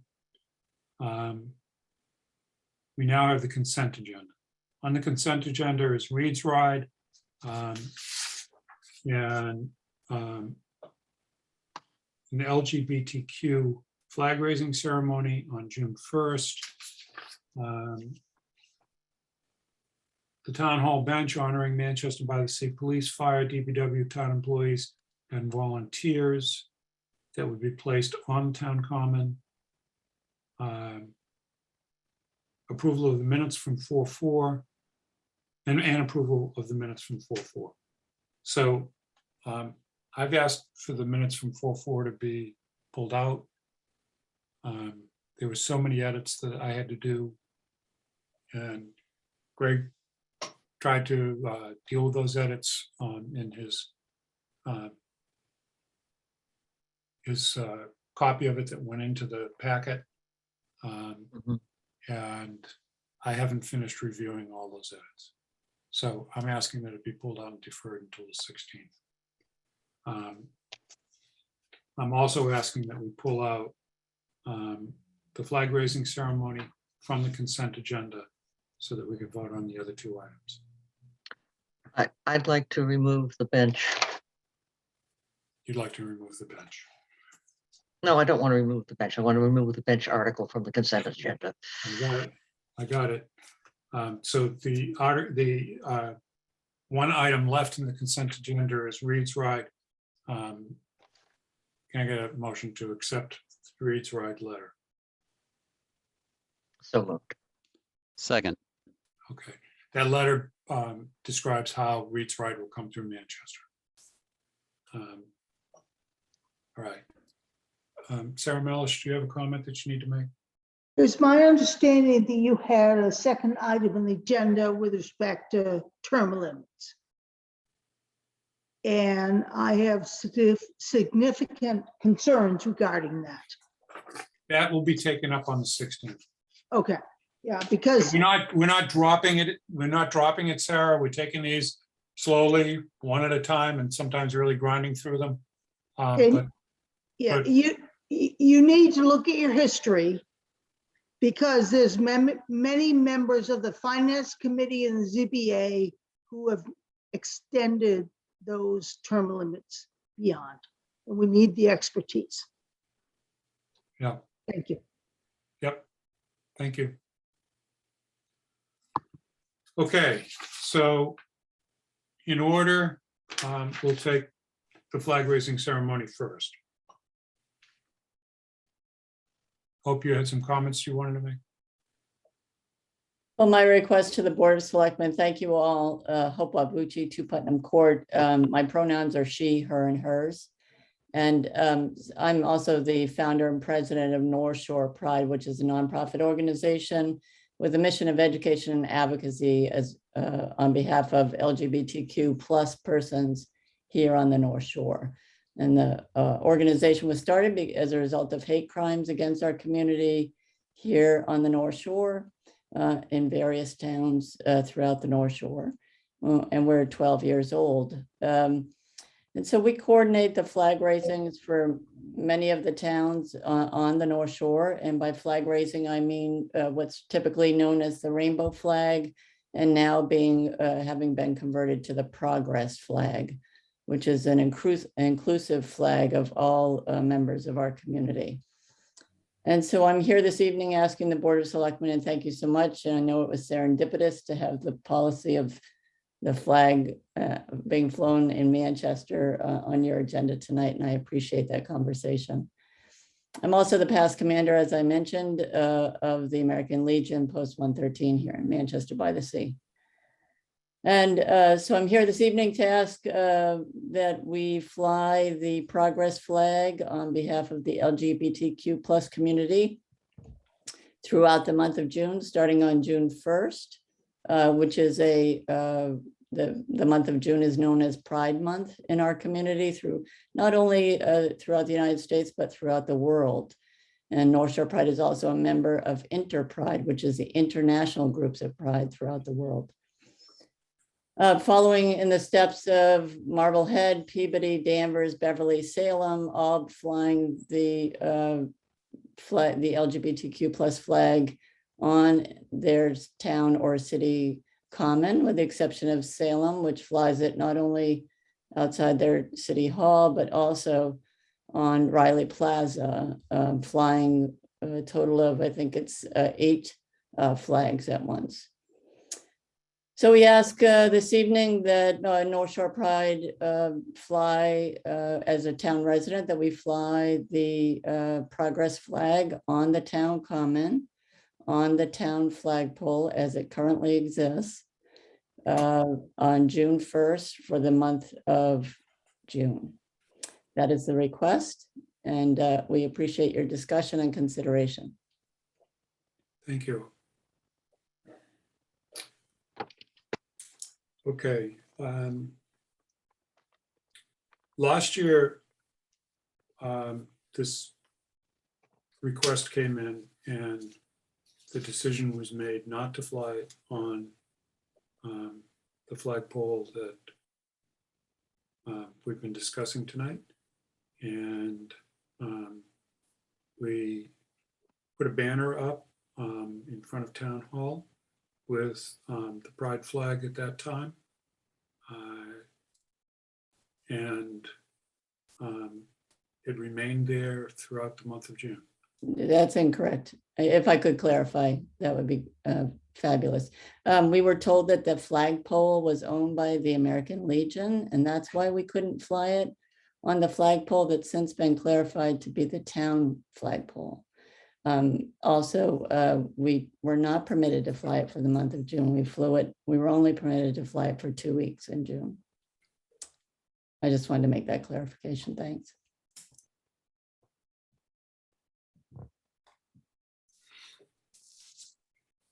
Okay.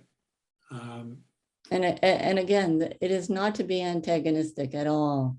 You know, we celebrate, you know, our pride in our community for the month of June, and it's a happy time.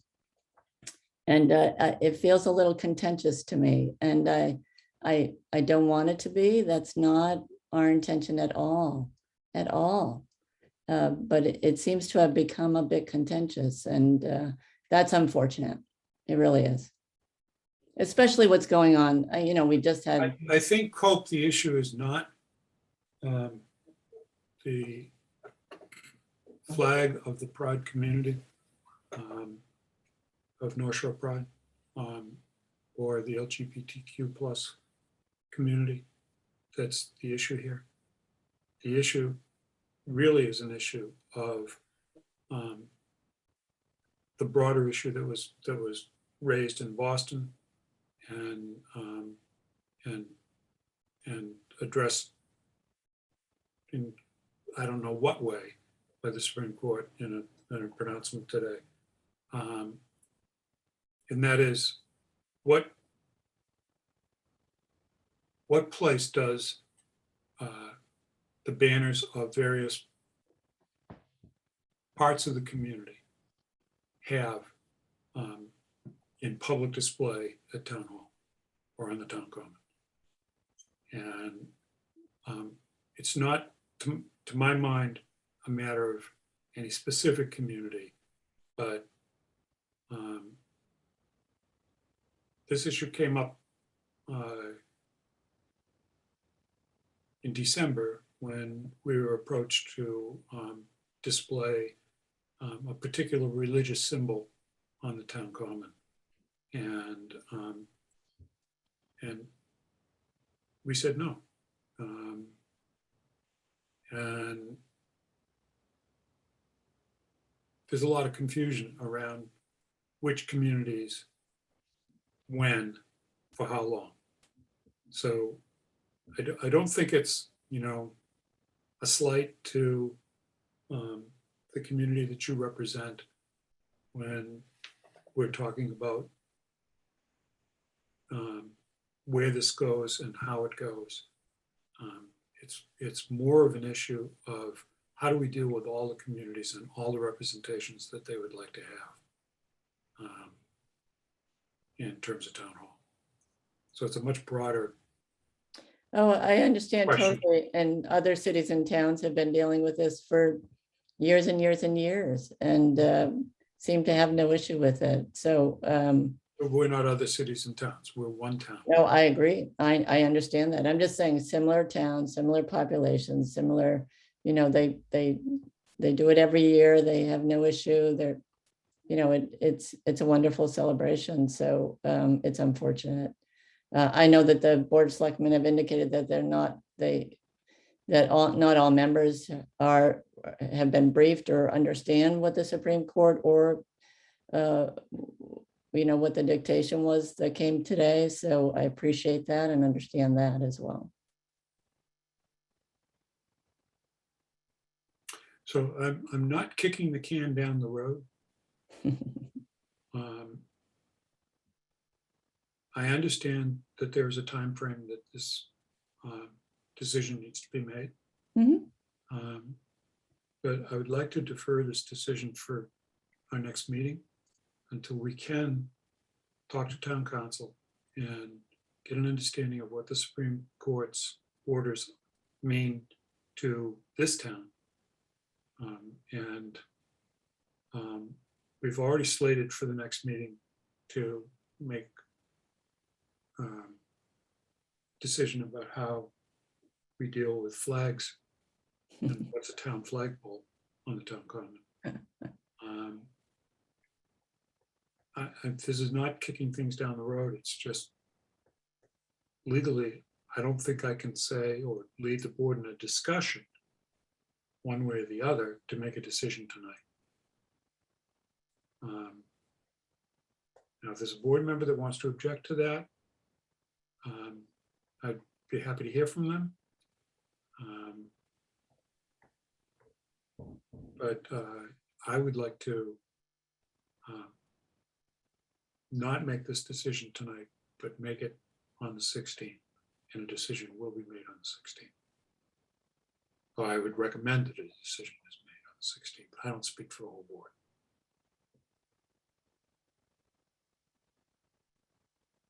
Is there any objection among the board for following that path?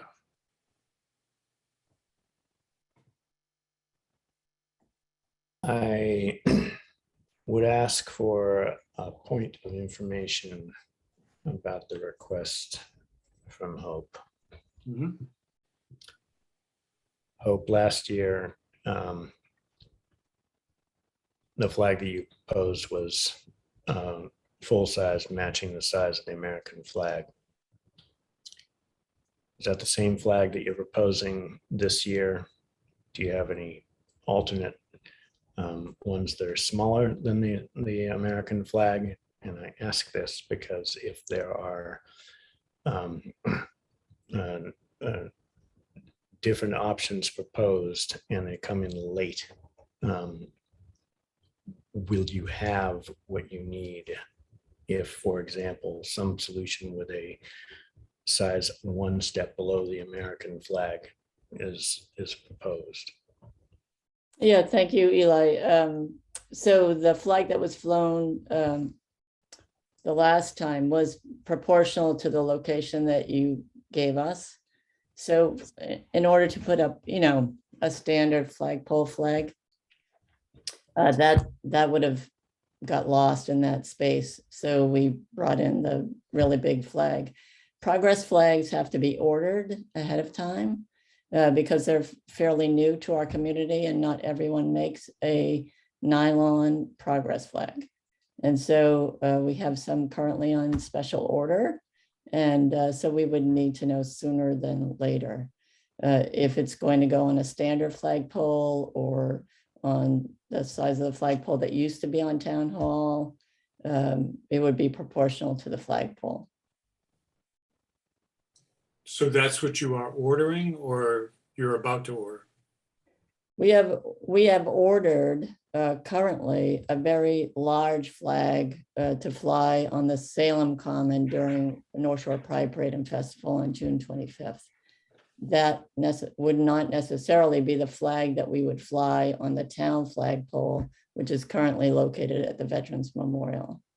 So we would have to order that. So we would need to know sooner than later what flagpole we're being permitted, if we are permitted to fly a flag on the town flagpole.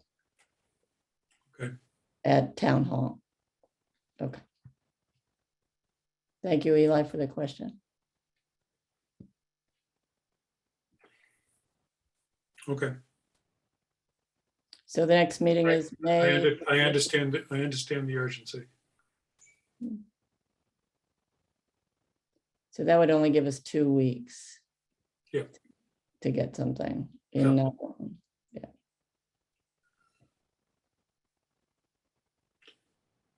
Okay. Other board members? All right. Thank you, Hope. You're welcome. And you asked to have the bench honoring Manchester by the Sea Police, Fire, DPW, Town Employees, and Volunteers. Pulled out. Yeah, I'd like to see the Harbor Department listed.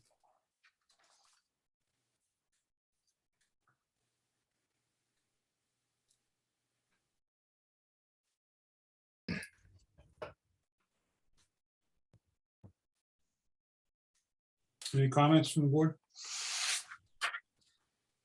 Yeah. That's appropriate. I think it's appropriate. Also raises the question of longevity if we ever reorganize and put other departments in.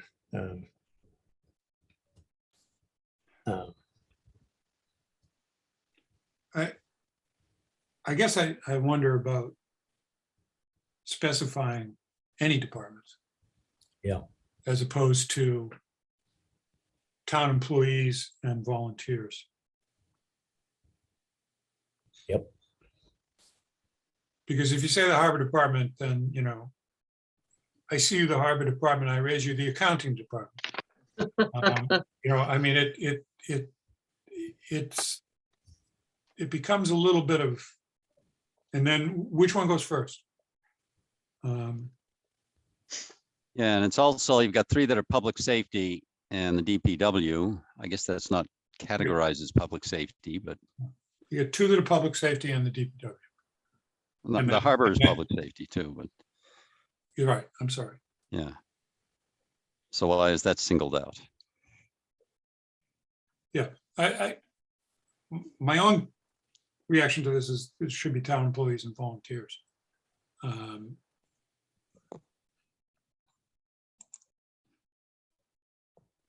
But if you want to make a motion in that we include the Harbor Department or move towards that second configuration, I'd accept that. I move that we authorize a badge on a bench honoring Manchester's town employees and volunteers. Second. Further discussion? Roll call vote. Ann?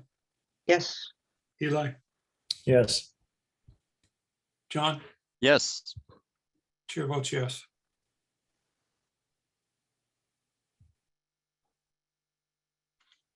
Town administrators report.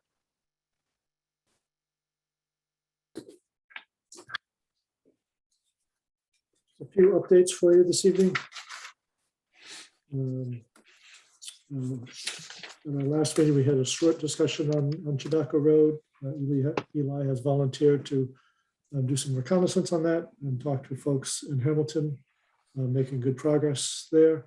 And I think we'll have a few more details to present again at your next meeting on the 16th. So stay tuned on that.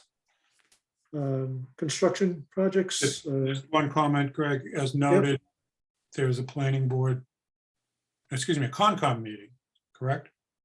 On the 12th. Is that right, Eli?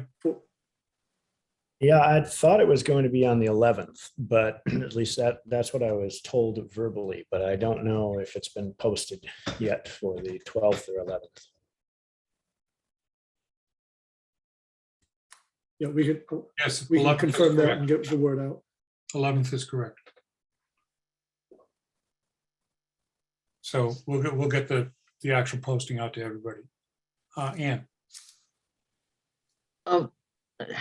Having been somewhat in the dark about this, the last I heard, Hamilton was willing to consider the land swap again if we got it in the June meeting, and we're running out of time.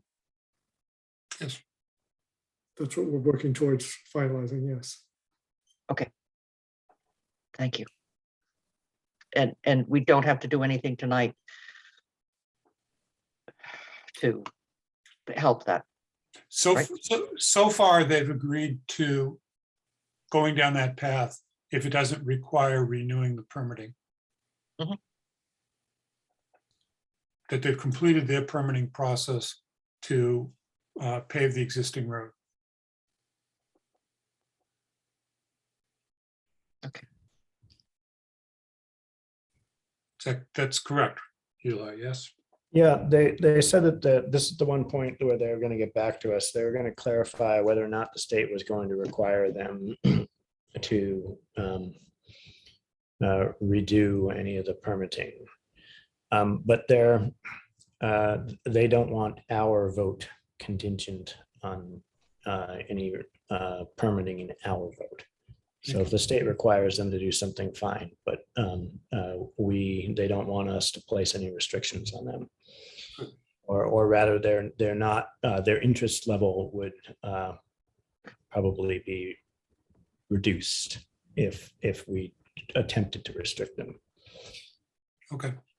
Also, they wanted one small clarification of the language. And it may be miscommunication, I'm not sure, but it seems fairly straightforward. When we discussed this, we were discussing, as we've said here multiple times, a swap of right-of-ways. Because of the way the language was written, they are either perceiving it or correctly assessing it to be an easement that they were receiving as opposed to a replacement right-of-way. And they want it to be a replacement right of way without any ambiguity with regard to that. Okay. I looked at the language. I thought the language was pretty clear. I thought it was too. And so I don't think it's a big sticking point. I think it's if it's anything, it's a small language change or a simple communications between our lawyers and their lawyers. Okay. I'm sorry to get off into that, Greg, but I think that we needed to get those clarifications. What we need to do is we need to have an article ready at our next meeting. I would like to work on that with Eli and Greg so that we have an article ready for the review of the whole board and approval of the whole board at our next meeting. Yeah, it should be essentially the same article. I didn't get any other complaints from Hamilton when I talked to them about that. Okay.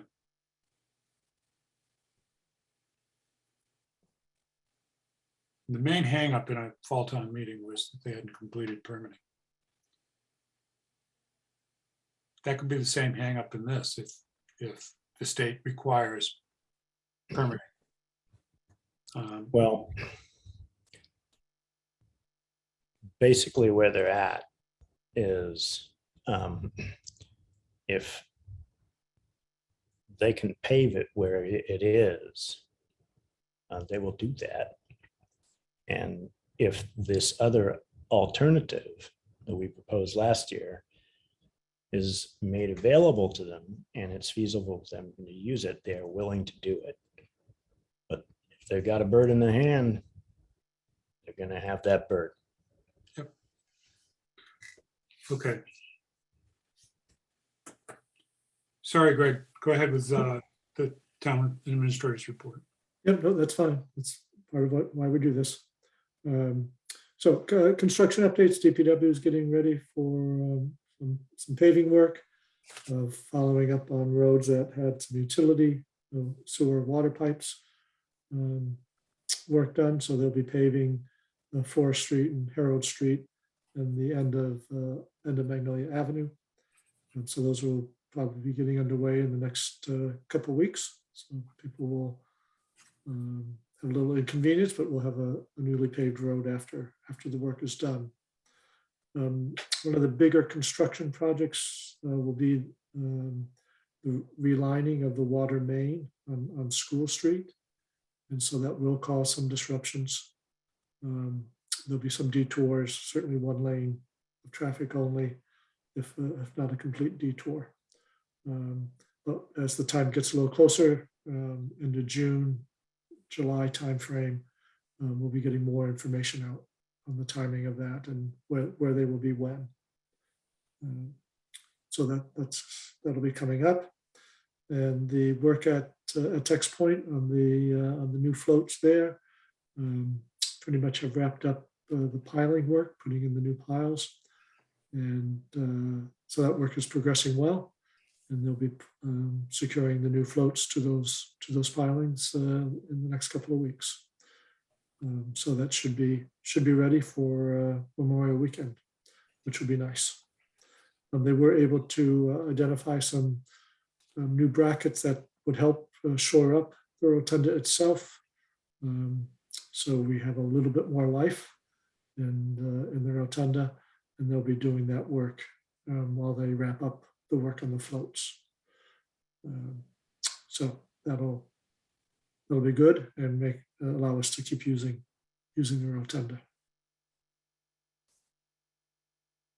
And then lastly, just wanted to announce some webinars coming up and workshops.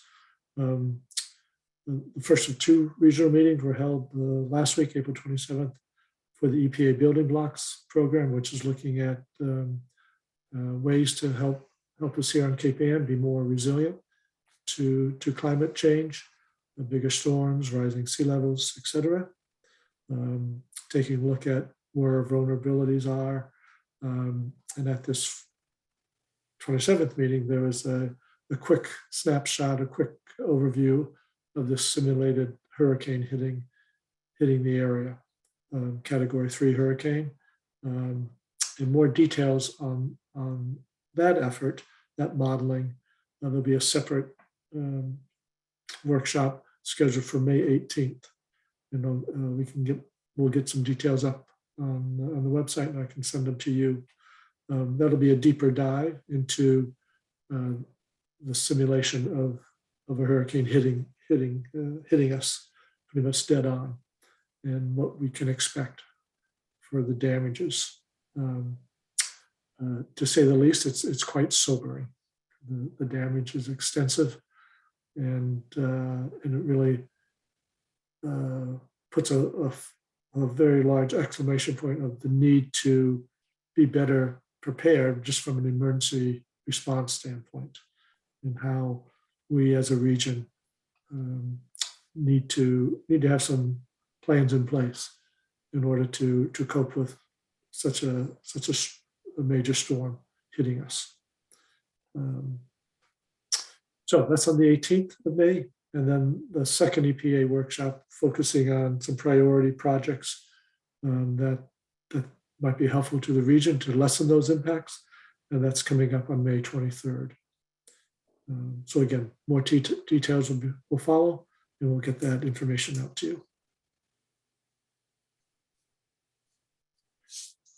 Okay. Yep, that'll do it for now. Okay, I have one item that was not anticipated by the chair when we put this agenda together, and that is an email from Sue Brown regarding beginning the effort to identify volunteers who will assist with parking counts as part of the downtown parking study.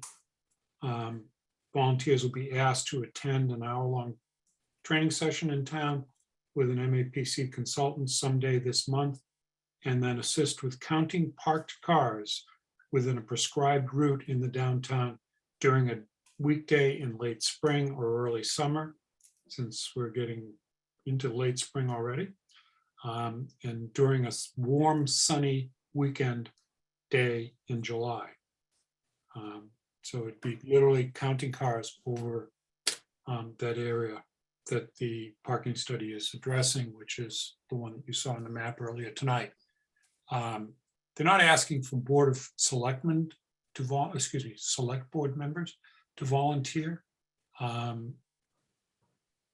But if we can identify others that they may reach out to who might be interested in doing this. She mentioned students are welcome.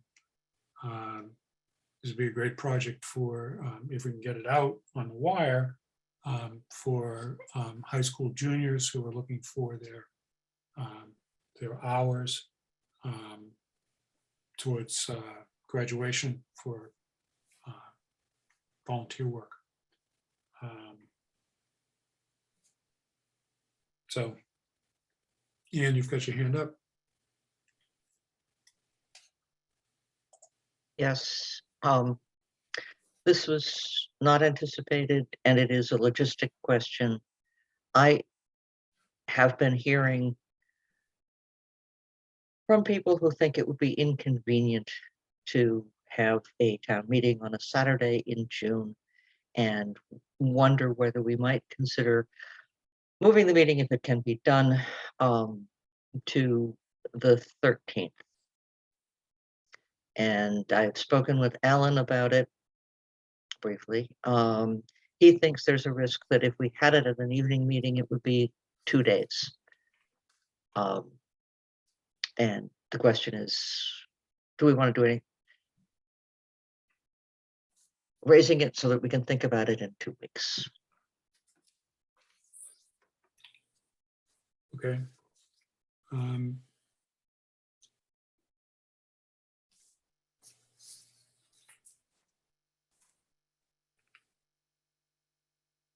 We went through this discussion in great detail at the time that we set the town meeting. And for reasons that Alan mentioned about having a longer block of time.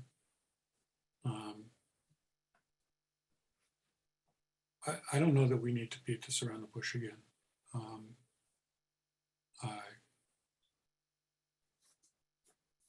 As far as inconvenience goes, it's very well publicized when it would happen a long time in advance. And for some people, it's inconvenient to do it on a Monday night as well. So I mean, if you all want to have this as an agenda item and talk about it, we've got a lot to do on the 16th. And rescheduling town meeting at this point is not something that I would entertain as an important thing to do. I'm sorry for the inconvenience, but the time to speak up was a long time ago, back in early April, when we were discussing when we would do this. Actually, even before that, we discussed it. So I'm not saying no, that we can't have that on the agenda. If you really want to have it on the agenda, but we have a lot to do on the 16th. One of the reasons that we chose that date was so that it could be outdoors if COVID was worse. Good. It was.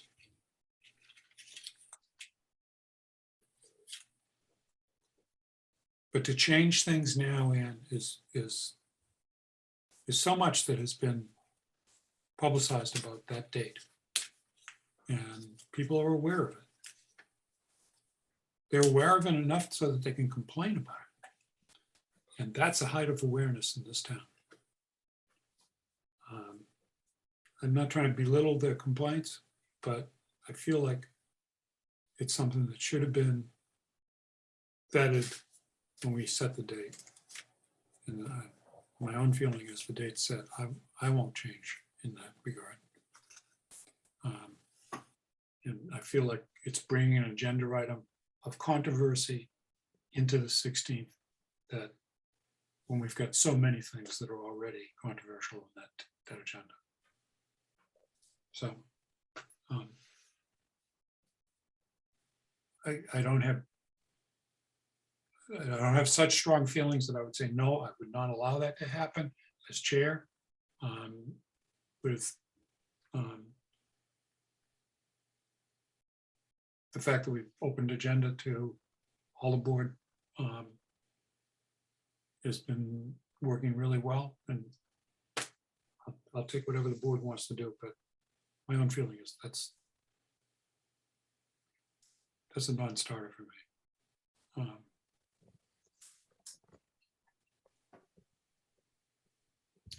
And I don't want to talk further about that in any detail tonight. I'm sorry. It's 10:30. I'm getting on to it's 10:30. I think we're all really tired.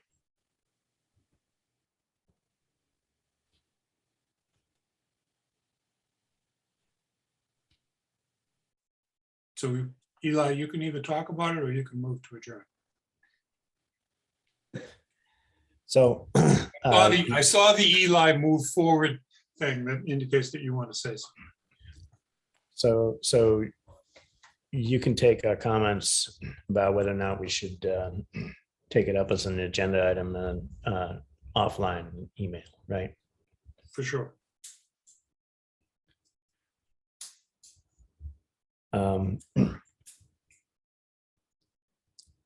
Unless, well, we can do it as part of the discussion. I'll make a motion to adjourn. Second. Roll call vote. Ann? Yes. Eli? Yes. John? Yes. The chair votes yes. Thank you. Thank you, Gail. Thank you, everyone. Good night. Mhm. Good night. Good night. Good night.